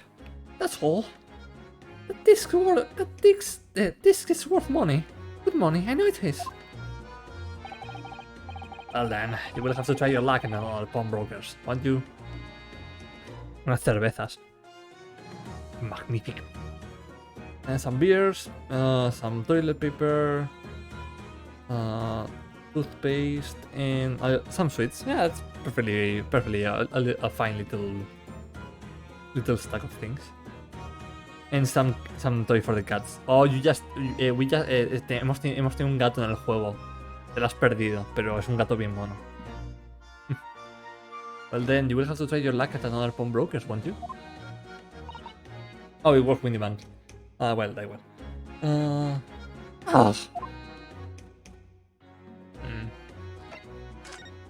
Final Strat. She's been in before, of course. This little Tatter de Malion. Tatter de Malion. I see. And brought some dubious article on or other with her every single time, I might add. Dubious? What are you trying to say? I'm an honest customer, me. So, is there something dubious about the discs you brought in today? Well, if only it were that simple. ¿Estresado? Pues ahora mismo no. Ahora mismo estoy bastante chill, aunque pronto empezarán las prácticas, los exámenes. Bueno, los exámenes son en enero. Pero empezará a venirse todo arriba y entonces me estresaré. Pero de momento estoy bien.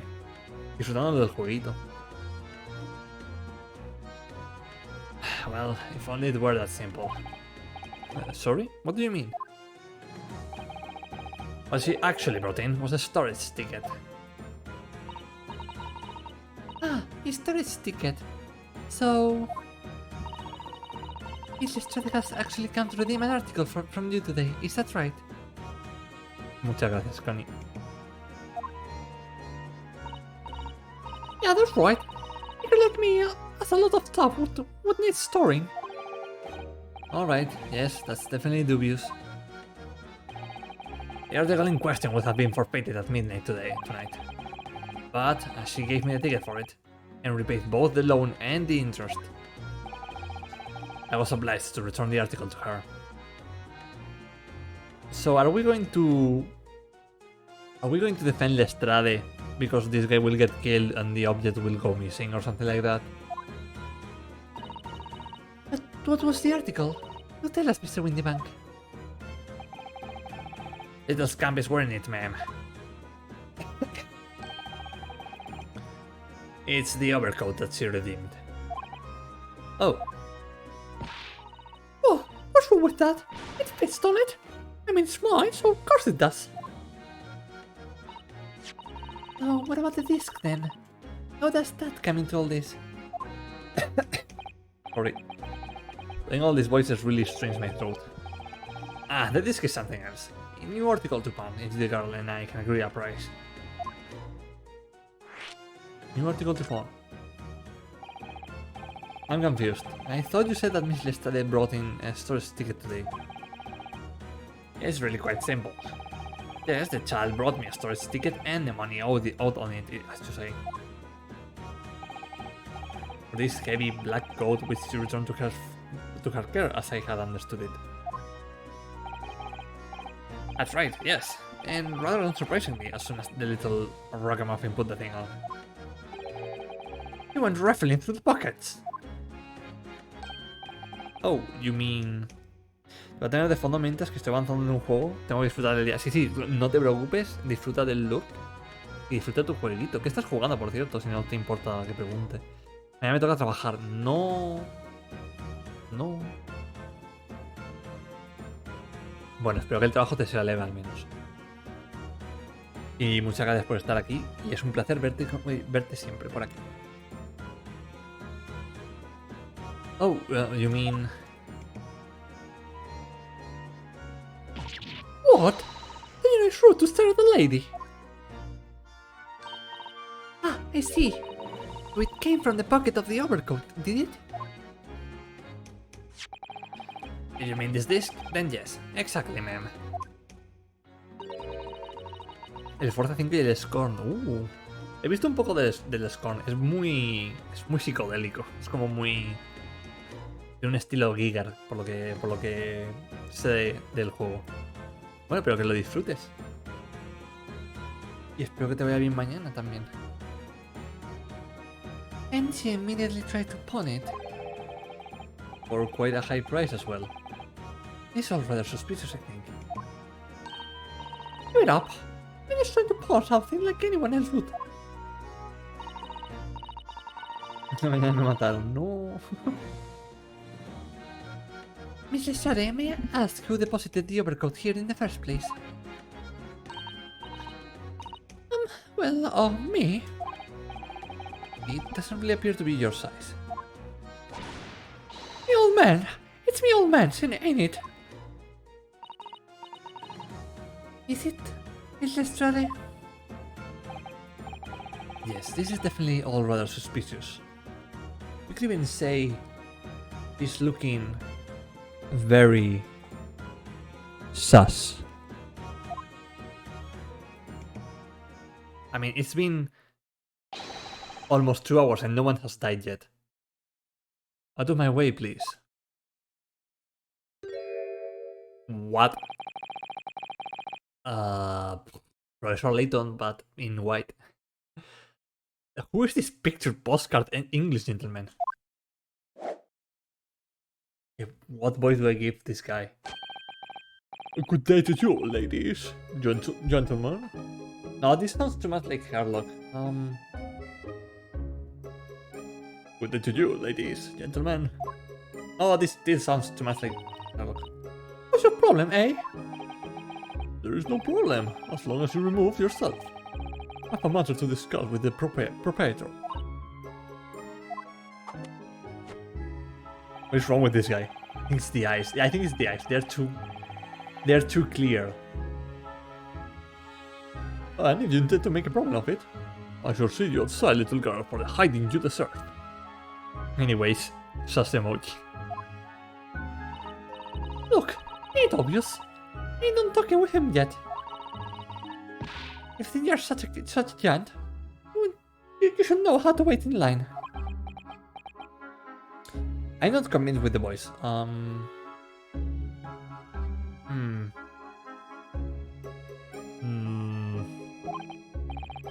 Well, you're an impudent little brat, aren't you? That's not a really good voice. Okay, I'm going to refrain from doing that voice. What voice do I give this guy? Something pompous, but not too much, but maybe... Sweat as a pickpocket. Hey, who are you? I do know who I am. The question is, how do you not know who I am? You haven't the courtesy even to remember the faces of your victims, it seems. What? I mean, you? Broker. Yes, sir. I believe this filthy pocket thief has just redeemed an article from you, no? Yes, where, The article in question belongs to me. I demand for it to be returned at once. Oh my. Oh, that's a lie. What are you trying to pull? Give me back my overcoat, you wastrel. And needless to say.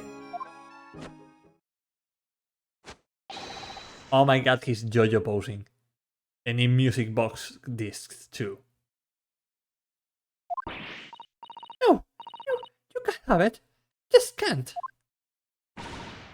It's me, old man's. Or it was. Now it's mine. Goodness, Mr. Naruhodo. This is a very awkward situation. Yes. I think perhaps we should hear both sides of the story in a little more detail. Okay, I'm going to do how I'm going to save up because it's been like a little while. And I'm going to take a 5-minute break and I will be right back. So let me just quickly do this. There we go. And I mean I'm going to probably there we go. I will be right back for like 5 minutes, so BRB.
Okay, and I'm back.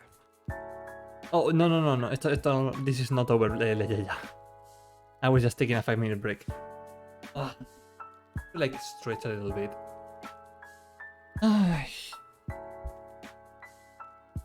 Man, today's stream is going, like, I'm having a lot of fun. And I'm very glad that all of you are here. I was not pooping, it was just a little bathroom break.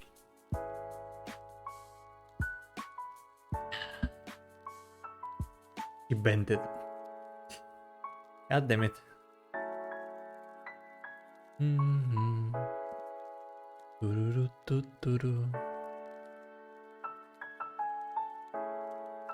Okay, so we've been going on for around 2 hours right now. I will probably go for maybe another half hour or until something important in the story happens. And I will probably call it a day. Alright, let's get back into the game real quick. Let me put that back on hold up. Okay, Steam seems to be going well. Alright, let's see. Gentleman's accusation. Miss Lestrade, is what the gentleman is saying? What do you think? It's all lies, ain't it? Obviously. I swear on my life, I ain't never laid eyes on that dandy before. Let's hear it now, you little ragamuffin. You stole it, didn't you? The ticket you brought in here just now. No, I swear it. I swear to God. It was barely an hour ago. I was walking along the street minding my own business. But this little Cataling ran into me. I knew at once what had happened. I've been robbed yet again, I thought to myself. Those wretched pickpockets.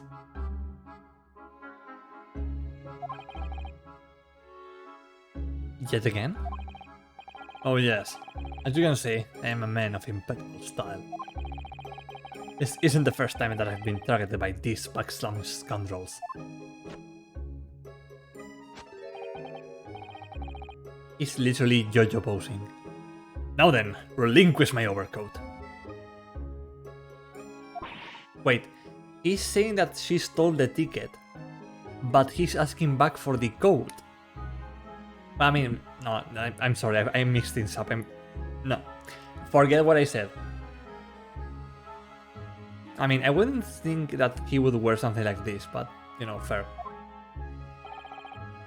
Come along now, Miss Lestrade. Give the good gentleman his coat back. If you're going to cause trouble, I should have no choice but to call the police. Hold on, why does everyone think it's me? Just look at this dandy cove. You think I'm the dodgy one? I'm sorry, but no one's going to believe you. What about evidence? Yeah. Where's your evidence that I've stolen something, eh? Come on, let's see it. Oh, I have evidence, naturally. You what? Evidence. Evidence that the article Miss Lestrade redeemed actually belongs to this gentleman. Of course, we only need to consult Mr. Windybank's ledger to know the truth. We'll be able to look at the name of the person who deposited the article in the first place. Yes, brilliant! I'm very sorry, but I'm afraid that won't be possible. Oh.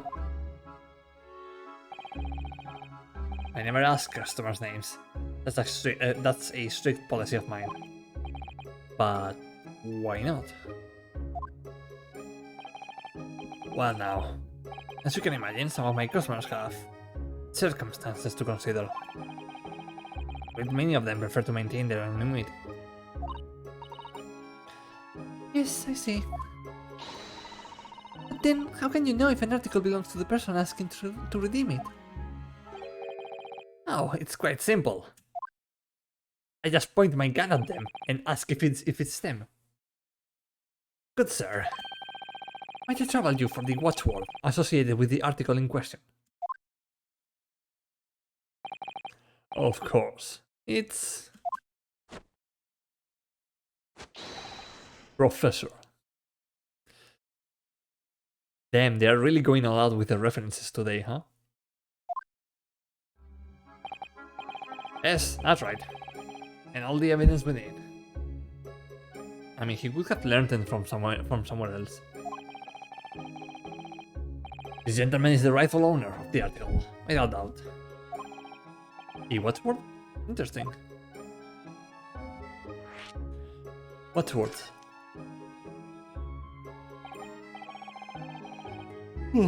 So, about these watchwords, Mr. Windyband. As I just explained, I never ask customers' names when they deposit items with me. There are many reasons why. Certain customers would like to keep their activities secret. It's just songs. He has something in his hand though. He's like holding chocolate or something like that. Wasn't exactly a subtle glance at Mr. Soames now, was it? Great detectives have no dark secrets. None at all. Maybe a few skeletons in his closet, but that's usual stuff. Yes, well, anyway, that's why I always ask for a watchword whenever I accept a new article. In many ways, it's like the secret combination of numbers used to unlock a vault.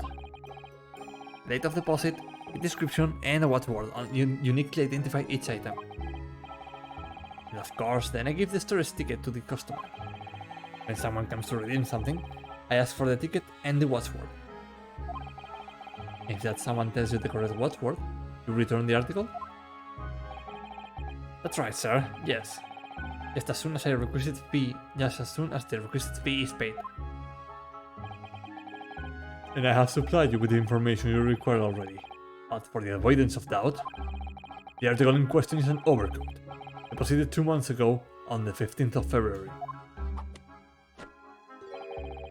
With a watchword of Professor.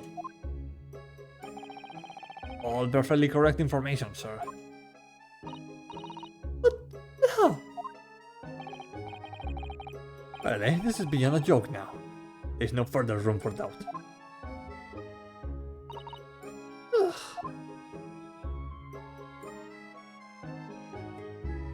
Okay.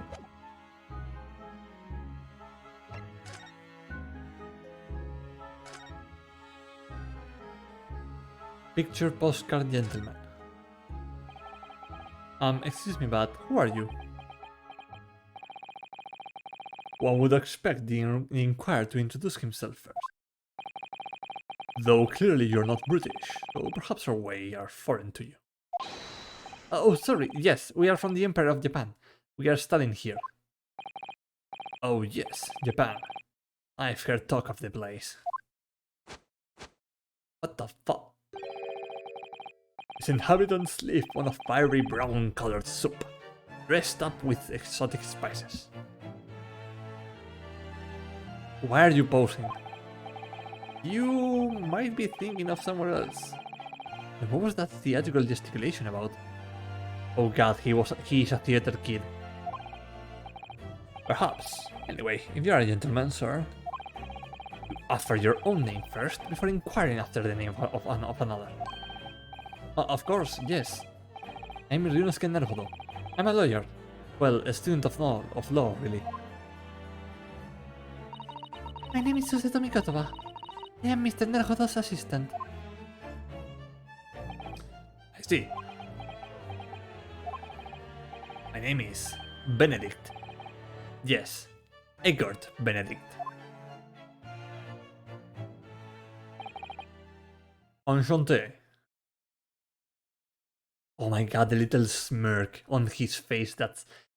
Do you ever see someone and just want to punch their face? So hard. He's so refined in how he calls himself and how he speaks, but the name is. Suspicious. Now, to the matter at hand. My overcoat? Return it at once. To someone with the style to carry it off. He has to die, please.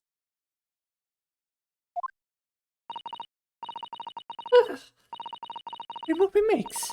Whatever he takes. I can't stand watching him.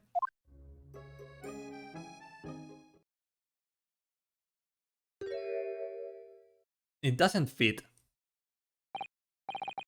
But okay. So, let that be an end to the matter.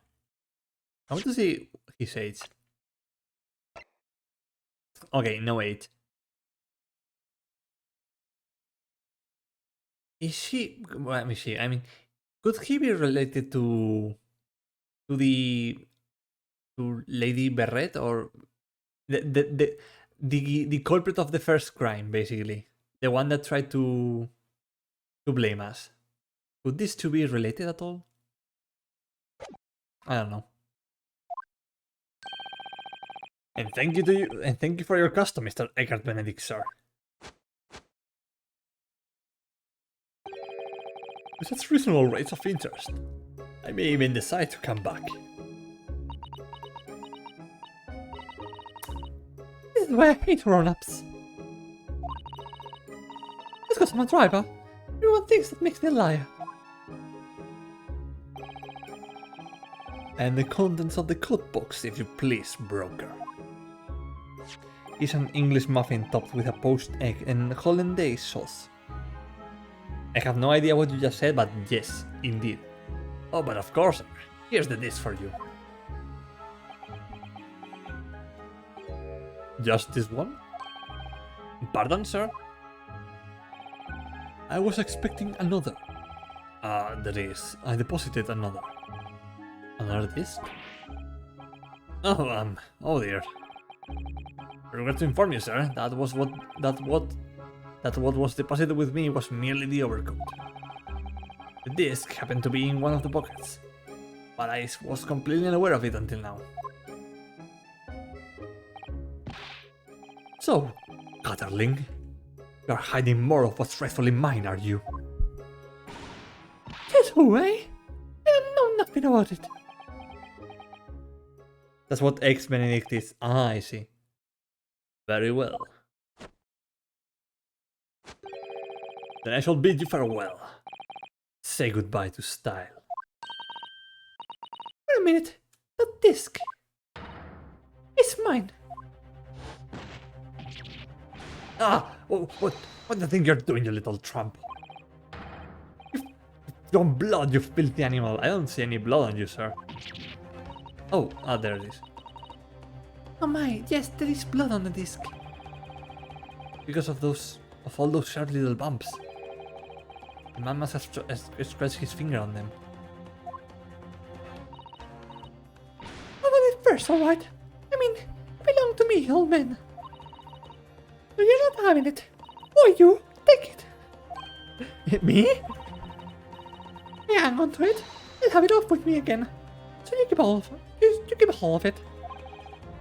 Miss Lestrade, why is this disc so important to her? Personally, I prefer ex-Florentine, which adds spinach. Interesting. Metal disc used to play music in a mechanical music box. The piece of music, which remains unidentified, is stored on the disc by means of small protrusions. Are you there, in the Black Library? Hand that disc to me at once, please. No, don't. It's lying. Grown-ups are all liars. What do I do now? How am I going to resolve this?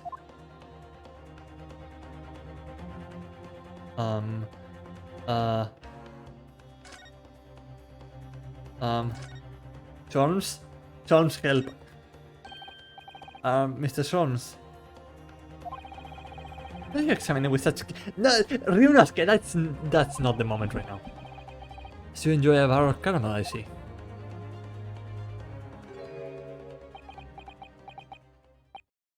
So, you found me at last, Mr. Naruhodo. Sorry? After that young pickpocket sent me on my way, I was forced to lurk in the shadows. Just... chat. Cruelly ostracized, as the rest of you partook in the jovial atmosphere of fellowship. Had nothing to occupy my mind, but was too ashamed to let society see what my downfall had done to me. Though feigning mock interest, I pretended to examine the tedious trinkets in this desolate place. Whilst, as you shrewdly observed, knowing on the only friend I have left, the 7% solution of caramel. Pray, do you claim to understand the depths of my despair, Mr. Naruhodo? But how could you? I was so lonely, so desperately lonely. Then why on earth didn't you rejoin the conversation? Things have gone from bad to worse here, you know.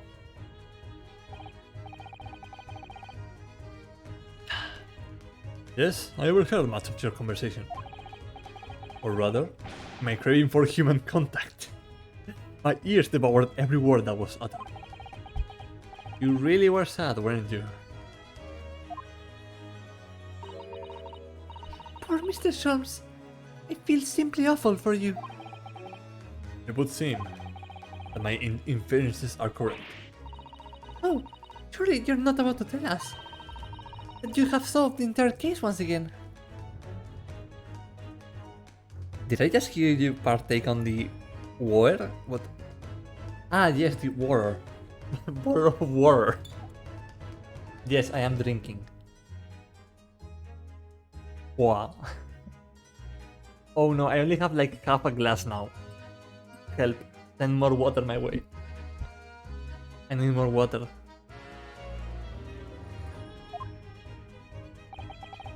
Wow, wow. That's like the worst spelling I've ever seen. Alright, let me see.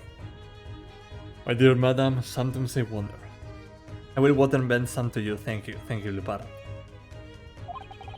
Were my genius for deduction to be commoditized? How much could I pawn it for? It seems Mr. Solms has had another of his flashes of inspiration. But who knows if it will help to resolve the situation between Miss Lestrade and the mysterious gentleman. What is the right thing to do here? Let's listen to the deduction.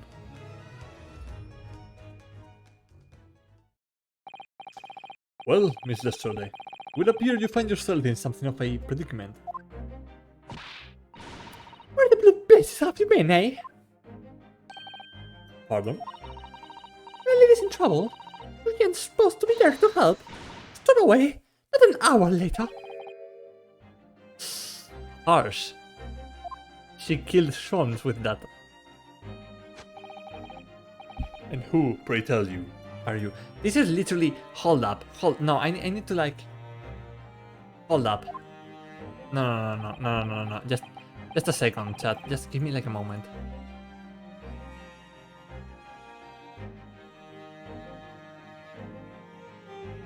Hold up, I need to like do this right now. Or else I'm going to go insane.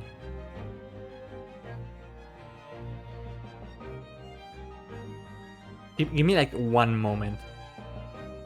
How do I do this again? Image. Okay, browse. Hold up. Look at this. Look at this man. It's literally the same pose, just with the arms slightly bent down. It's literally the same.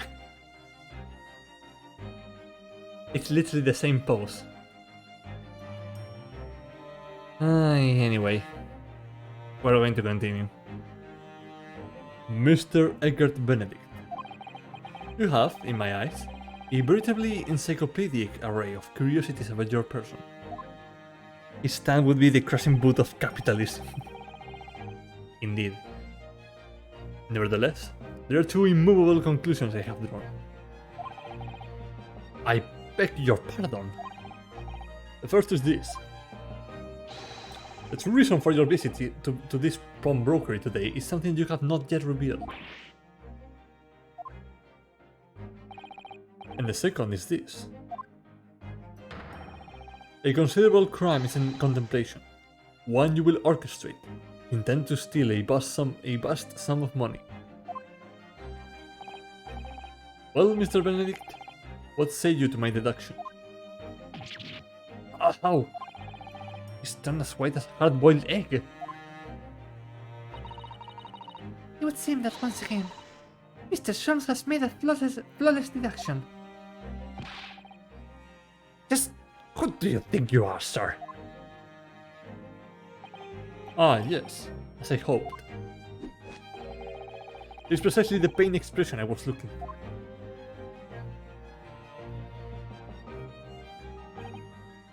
So, shall we begin? Time has come for yet another Sherlock Sholmes. Logic and reasoning spectacular. A great deduction. The game is afoot. Topic 1. Mystery Man's aim. First of all, we must ask ourselves on what business you ventured to this pawnbrokery today. You claim to have followed this pickpocket here, having had the redemption ticket stolen from you on the street. But that is most certainly a lie. The real truth is something quite different. Oh, yeah, something. As revealed by that which you hold in your hand. Yes, what brought you to this shop in the first place is the staff recruitment flyer.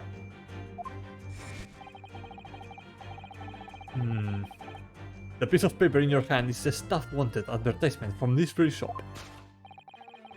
Yet even the most unobservant would soon realize that a man of your appearance has no need of such employ. In other words, there is some ulterior motive for you, for your actions. Oh, look at the initials. A and G on the staff. A and G. Oh. The cane, which you unwittingly clutched to your person, exhibits an incontrovertible contradiction. What the rot? I've had this cane for years. The contradiction of which I speak is, of course, the missing ferrule. The end of any walking cane would be terminated with a metal ferrule to protect the wooden tip. And yet, detailed analysis shows that the wooden tip of this stick to be utterly bare. Therefore, there's only one conclusion. The rod that you hold in your hand, which appears to be a walking cane, is in fact no cane at all.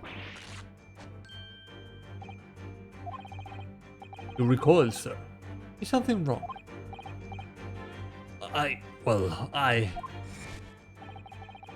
In your recoiling, you inadvertently facilitate the answer of the next conundrum to present itself. Namely, what is the truth behind this rod you bear? Yes, your reaction betrays the truth. The handle, which you evidently would like to conceal, is the key to understanding this riddle you see. But knowing you from the moment I saw it, my suspicions were aroused. What walking cane demands such a stout handle? Mused I. Well, of course, as I said, this is no walking cane. No, that rod.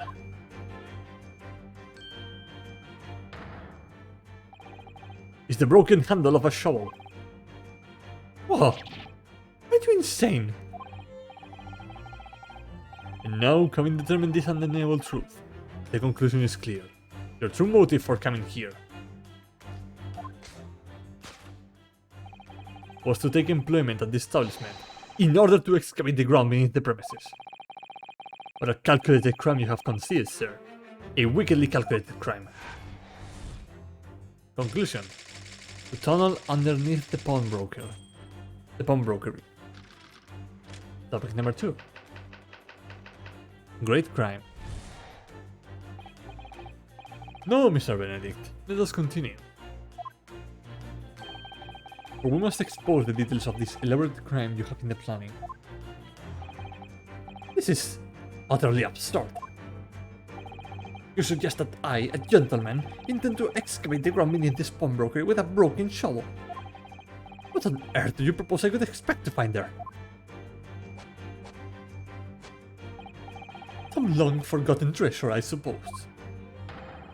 Say for such a fanciful theory, what possible reason could I have to do as you say? Oh, but there is ample reason. As you are only too well aware, Mr. Benedict. Ah, and your furtive glance is more telling than I could have hoped. What? Let us consider what would motivate a man to infiltrate a shop such as this and covertly dig beneath its floor. The answer is revealed by the council notice on the counter to which your eyes were inadvertently drawn. This letter gives notice of public works to be carried out in the local area. And according to the enclosed plan of the upcoming sewerage works, this shop runs a sewer that adjoins another, one that runs under the bank on the opposite side of the road. Madness has entered the sewers now, has it? I excavated the ground beneath your feet.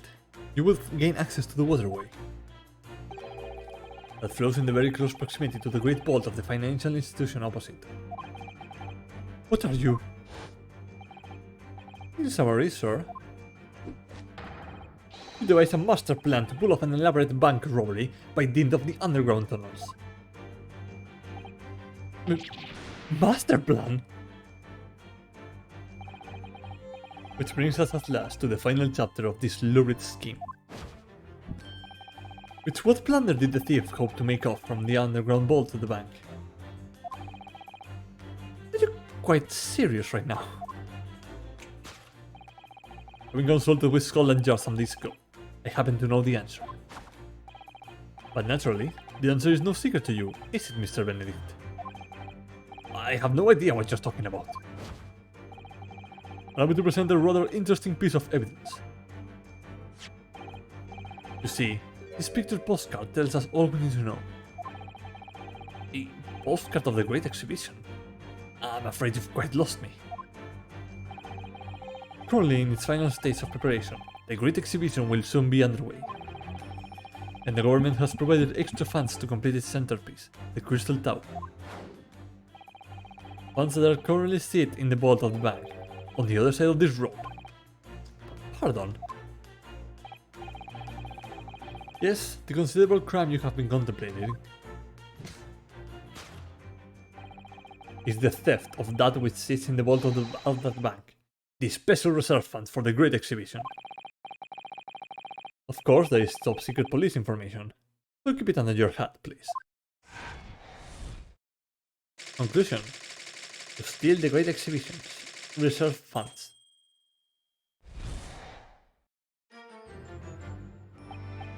Thus concludes Sherlock Holmes' great deduction of this pawnbroking puzzle.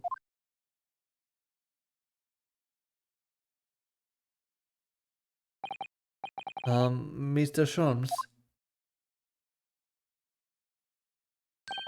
Well, Mr. Naruhodo, an impressively upbeat deduction for a detective racked with loneliness, would you not agree?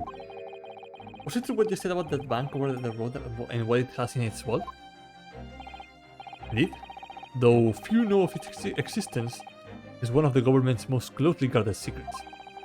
Gregson told me in the strictest confidence. But you just announced it to everyone here. Rather loudly, in fact. Ah. And if it's such a big secret, how would Mr. Benedict have come to find out about it? There can be but one explanation for that. Clearly it is because the man is a criminal. That's not how it works, Holmes. But what if he didn't know anything about the money in the vault? If he's a criminal, as you said, then buying a brand new shovel is sure to be the first thing he does now that you have revealed the secret.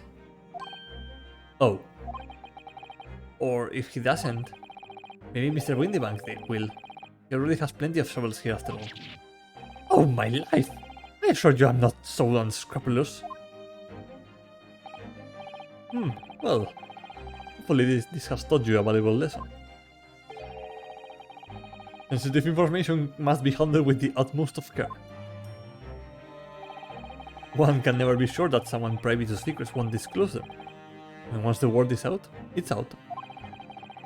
Perhaps I'll think twice before confiding in you next time, Mr. Holmes. An excellent idea, Mr. Naruhodo. An excellent idea. Well then, Mr. Naruhodo, you know what to do, I'm sure. Yes. Let's listen to that great deduction again, and see if we can massage it into shape. Ooh, here we go. Very well then. Let us start once more from the beginning. Of Sherlock Holmes' magnificent logic and reasoning spectacular.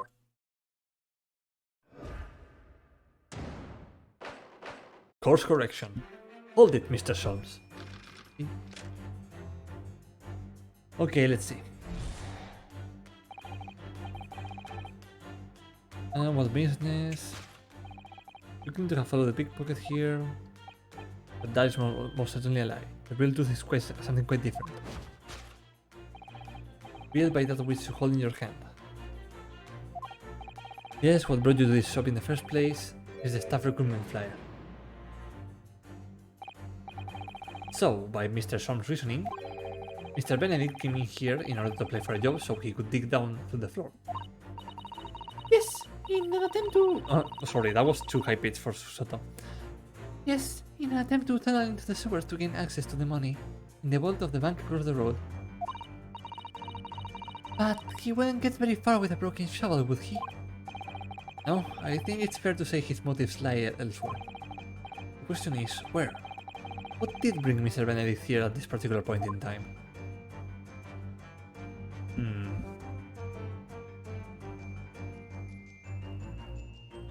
Ooh.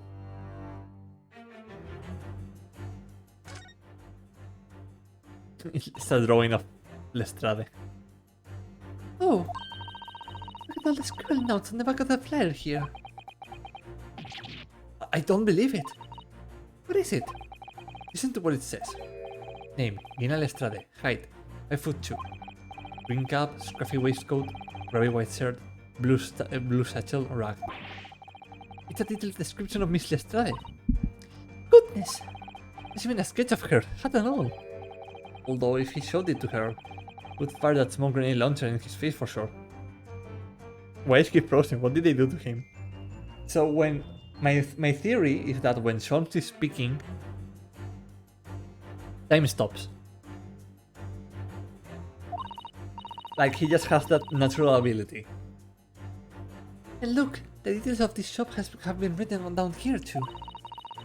Windybank's Pawnbrokery, Baker Street. The deadline, 10th of April. Is today's date. Why would Mr. Benedict have all that information scrolled on the back of that piece of paper?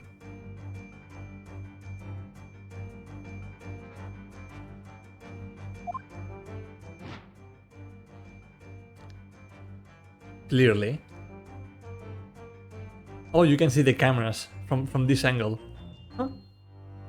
They're like literally right there. Alright.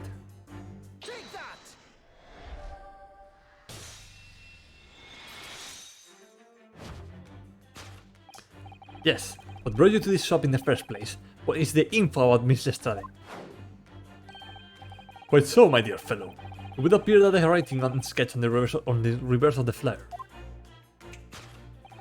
pertains to the pickpocket, Miss Lestrade, and to Mr. Windybank's pawnbrokery here. Ah! You originally told us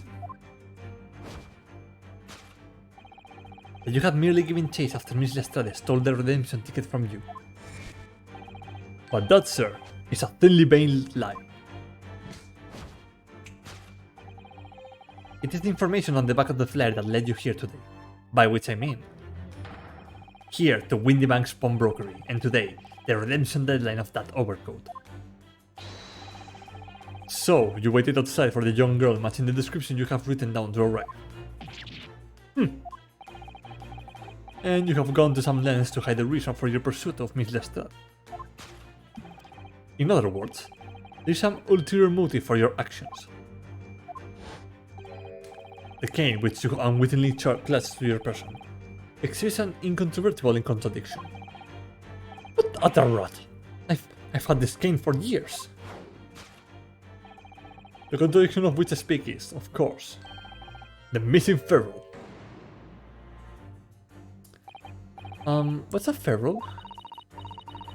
It's the metal cap commonly found on the end of the cane, Mr. Naruhodo. Ah, the bit that makes a nice cracking sound on the pavement. Yes, exactly. And Mr. Storms is right. It appears to be missing on this cane. But it doesn't actually look broken, does it? No, it doesn't. Though the gentleman certainly did recoil when Mr. Storms identified the cane as suspicious. In other words, there's some secret about the cane that Mr. Benedict would rather we don't know.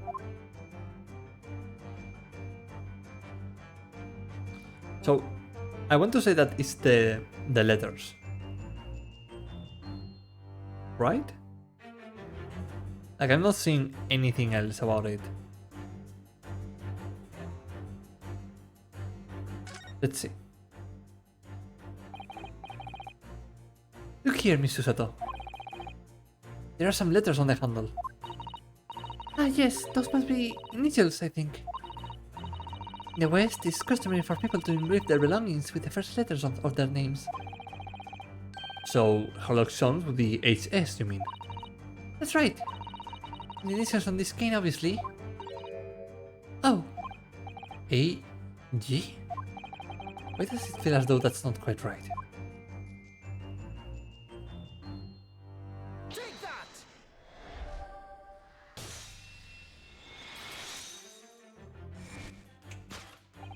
The contradiction of which I speak is, of course, initialing. In most astute observation, wouldn't you say, Mr. Eggert Benedict? We are led to believe, sir, that your initials are EB.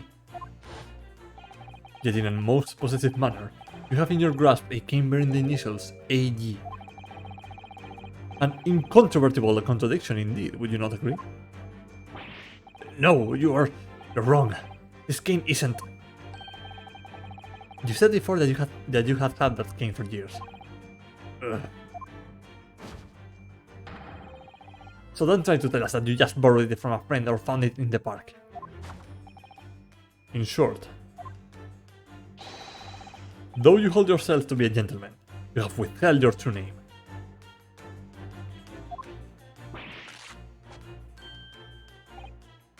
Oh, something snapped? Recoil, sir. Is something wrong?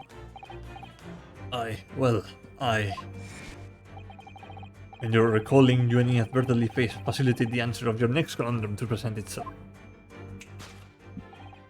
Namely, what is the truth behind this rod you bear? Yes, your reaction betrays the truth. The handle which you evidently would like to conceal is the key to understanding this riddle, you see. Let's consider the bare bones of what's happened here. Lestrade redeemed that fine-looking overcoat. And now mysterious man has appeared, introducing himself with a fake name, and claiming that the overcoat belongs to him. But we know that he actually identified Miss Lestrade from a written description, which suggests that everything else he has told us isn't true. So what we need to do here is somehow prove that the overcoat cannot possibly belong to him. Yep, it's not because it wasn't his size.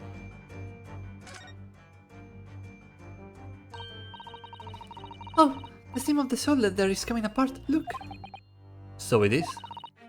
You know, a moment ago when Mr. Benedict was surprised by something that was said, I thought I heard him make a rather strange noise. It sounded a bit like a tiny growl. But now I think it was probably the sound of this seam ripping open.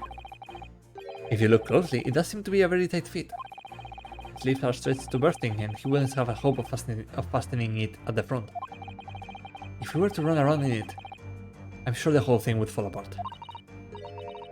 That I would like to see. Sorry? How can we make Mr. Benedict run around? You're really giving this some thought? Take that!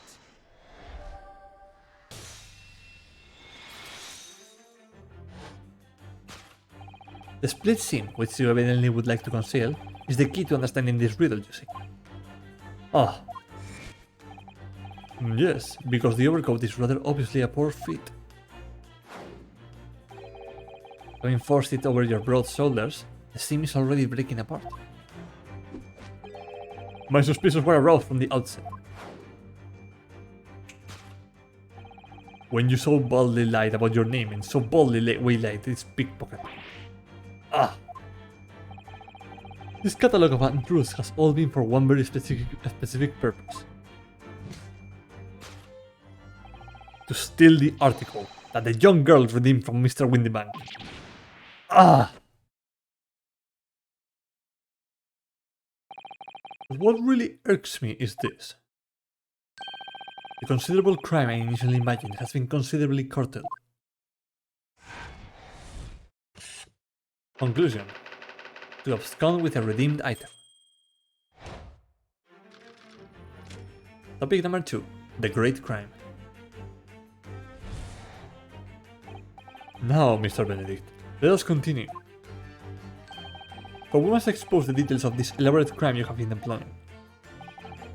This is utterly absurd.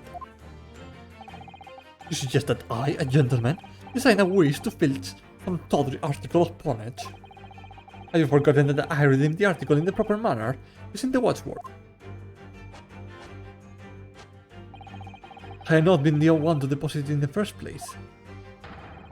Would I possibly have known the relevant details? N'est-ce pas? Oh my god, he's French. Not the French! Oh, but the watchword can be discovered. As you're only too well aware, Mr. Benedict. Ah, and your furtive glance is more telling than I could have hoped. What? Let's consider how one might come to learn a secret watchword relating to the pawned property of another. The method is revealed by the council notice on the counter to which your eyes were inadvertently drawn. The direction of the deduction must change rather dramatically now, I think. Yes, no more talk of tunneling into the sewers. Which is a pity because it all sounded rather exciting. Anyway, we can't deny that this mysterious gentleman did know the watchword. Yes, Professor. You didn't know the word? Oh, if you didn't know the word, Mr. Windybank would never allow you to redeem the article. Or, looking at it another way, if you did know that word, Mr. Windybank would allow you to redeem the article, whether it was yours or not. The question is, could this gentleman have found the watchword out somehow?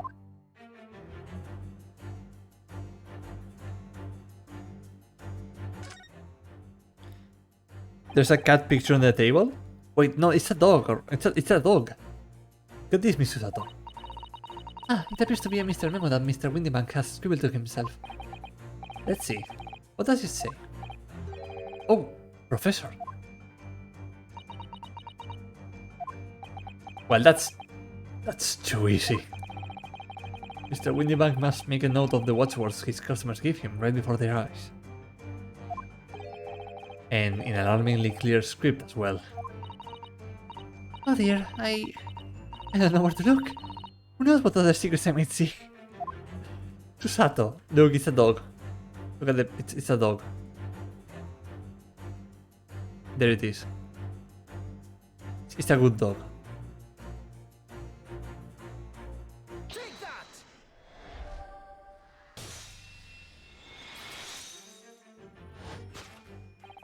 The method is revealed by the note left on the counter to which your eyes were inadvertently drawn.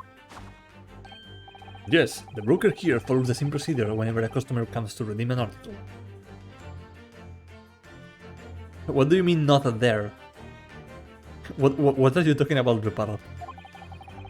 He asks the customer for the watchword, and notes down the response uttered on the notelet that he has to hand. Behind the feather. Oof, yikes. Then he consults his ledger.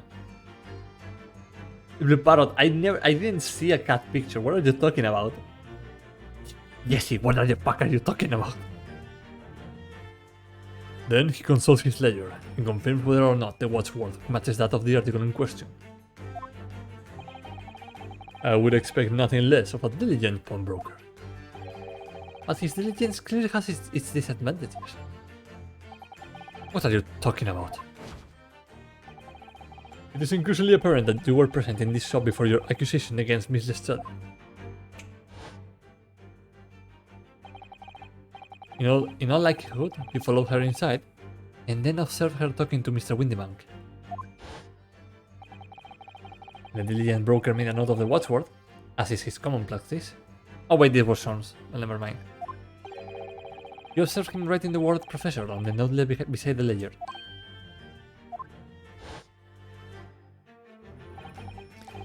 And that, sir, was the master plan you devised to steal the pawn article from the young Miss Lestrade. Master plan? Which brings us at last to the final chapter of this lurid scheme. Why would you go to such lengths to redeem that particular article from this pawnbroker? I don't know. Money?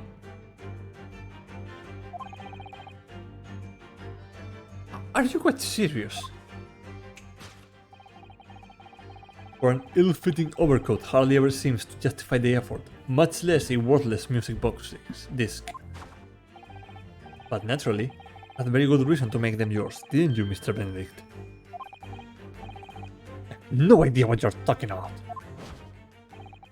Allow me to present a rather interesting piece of evidence. You see, this picture postcard tells us all we need to know. The articles we're talking about are the overcoat and the music box disc that was in one of the pockets. Which, according to Mr. Whitneybank, isn't even worth a penny. And yet this man went to such lengths to steal them. Why? I wonder if perhaps we already have the evidence we need to explain it, Mr. Naruhodo. Would we? Really? I better have a thorough look through all the evidence we have collected so far. I mean... I wonder what it is.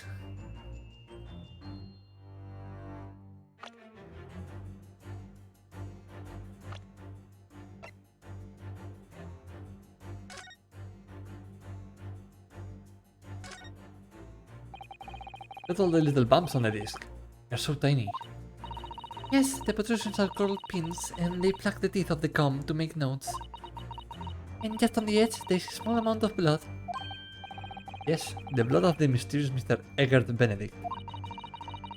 When Miss Lestat tried to grab the disc from him, the pins scratched his fingers, it seems. Like when you're grating some daikon radish and accidentally catch your finger. Ouch, just thinking about it hurts. And puts me off eating radish.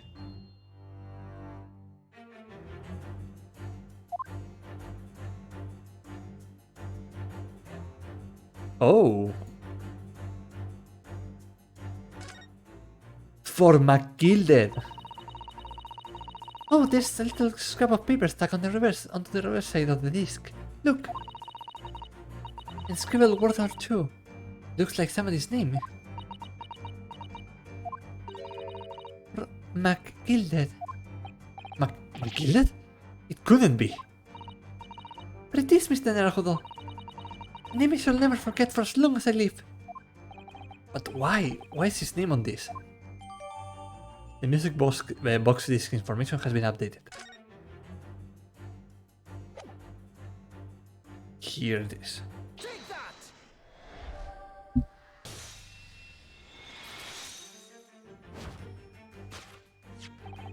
You see, this music box disc tells us all we need to know.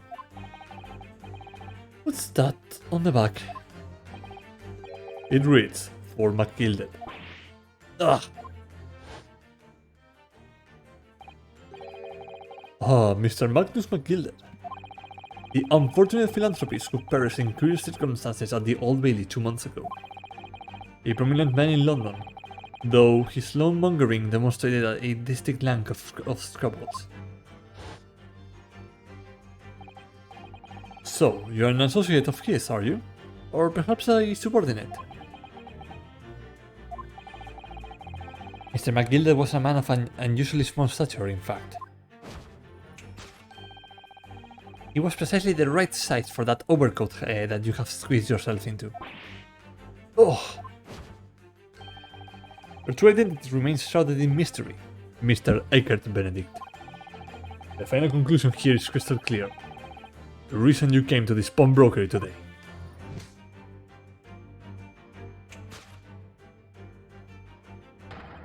Was to retrieve an article left behind by the late Magnus McGilded. That was not my best scream, I'm sorry. It's just... It's too late to scream right now. I'm sorry. To acquire an item deposited by Mr. McGilded. Deduction complete. Elementary. Agüita. Well, Mr. Magnus McGilded. Not a name I expected to hear in these circumstances. Case solved, game over, we can go home, everyone.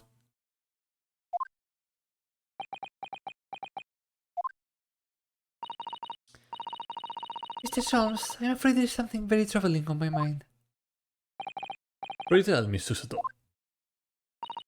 Well, according to what Mr. Windybank told us earlier,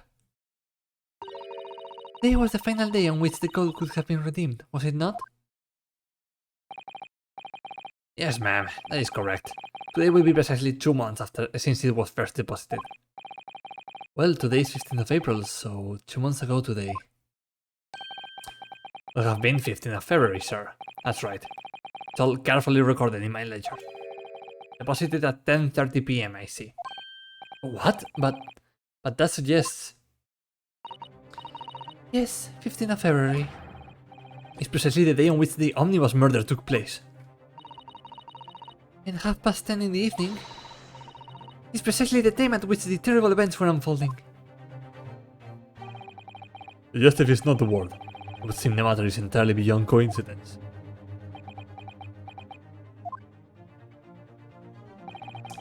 You are of course at liberty to make whatever outlandish deductions you choose. However... I must insist you hand over the music box disc. Now. It would be a terrible shame for you to return to your native land in a box. Ugh, what do I do? Nope. There are some things a man must protect at all costs. This may well be one of those things. Then again, may not. Hold it! Mr. Windybank. This is my shop. I can't allow any harm to come to my customers. If that were to happen, I should have to take my own life. Mr. Windybank, no!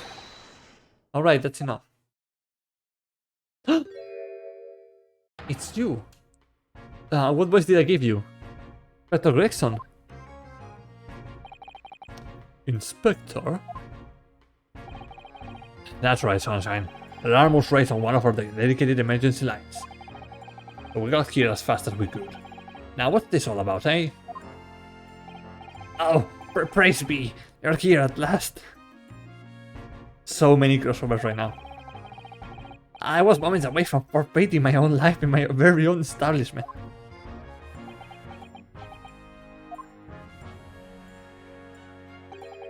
It would seem you have the upper hand.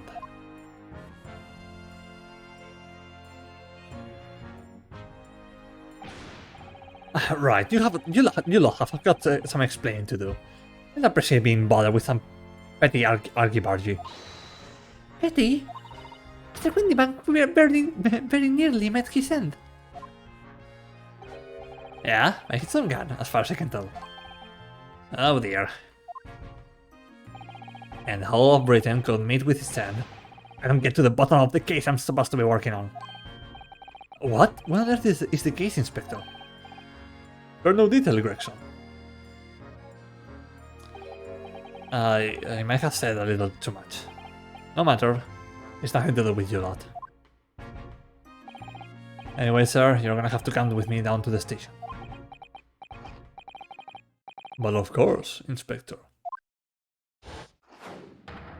Ah! He's getting away! Get after him, lads! We'll sell the beat officer too. Sir! He really just said, I'm going to run in front of 3 policemen. Oh look, Gregson is back with his tips covered in newspaper ink. Amazing. There's been a spate of thefts at pawn shops around here recently. We have fitted emergency buttons underneath the counters for brokers to let us know when there's trouble. Oh, Inspector. I was very worried there for a while. Very worried indeed. Now then, Mr. Permanently in mourning. Oh, yes? I'll be taking that whatever it is for McGildas down to the yard. Thank you very much. So hand it over.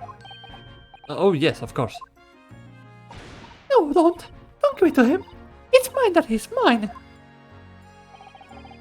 I'm sorry, miss. Anything belonging to McGildas has been taken in as evidence now. As evidence?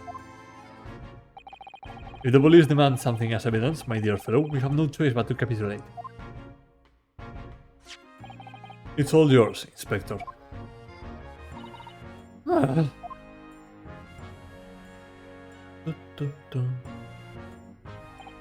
And so we handed Mr. McGilde's disc over to Inspector Gregson. And were summarily thrust out of the shop and onto the street. I remember when they used to sell chips in newspaper. Good old times. To be continued.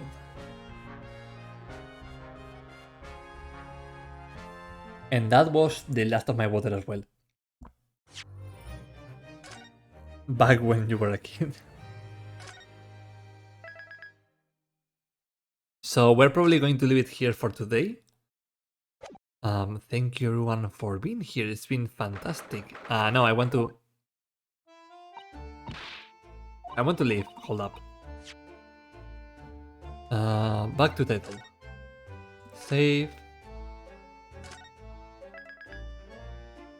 Yeah, it's a good place to leave it. Alright, that was the Greatest Attorney Chronicles. That was like case 5. Hopefully we can start doing some more lawyer stuff next time. But thank you everyone for being here. Thank you. Yeah, thank you everyone. It was fantastic. I had a fantastic time. I cannot wait to stream this again next time. Next week, I don't know if I will be able to, but I will make sure that I let you know through the Discord. Let's see, is there like anyone live that we can raid into?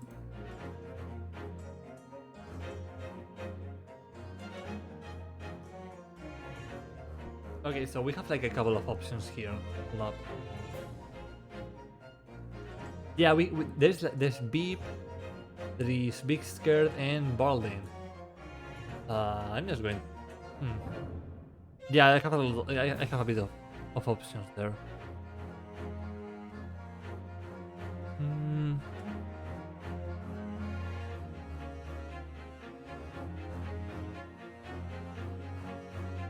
Yeah, we basically have the same people. That's the thing. I'm just going to hold up. I'm just going to roll a number real quick. D3 dice.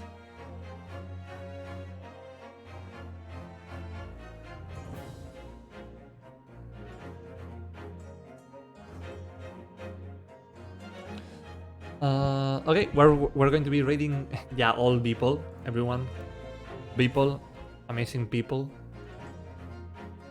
Go follow them. Okay, so I rolled E5, so that means by my own logic we're going to be raiding Vipsold. Okay everyone, so Vipsold is playing a horror game right now, so if you're not a fan of that you can just get some rest, but thank you for being here. It's been fantastic. And yeah, I will hopefully see you next time. Let's go send some love to Beep. Beep Salt. I think that's how you say it. Yeah, perfect.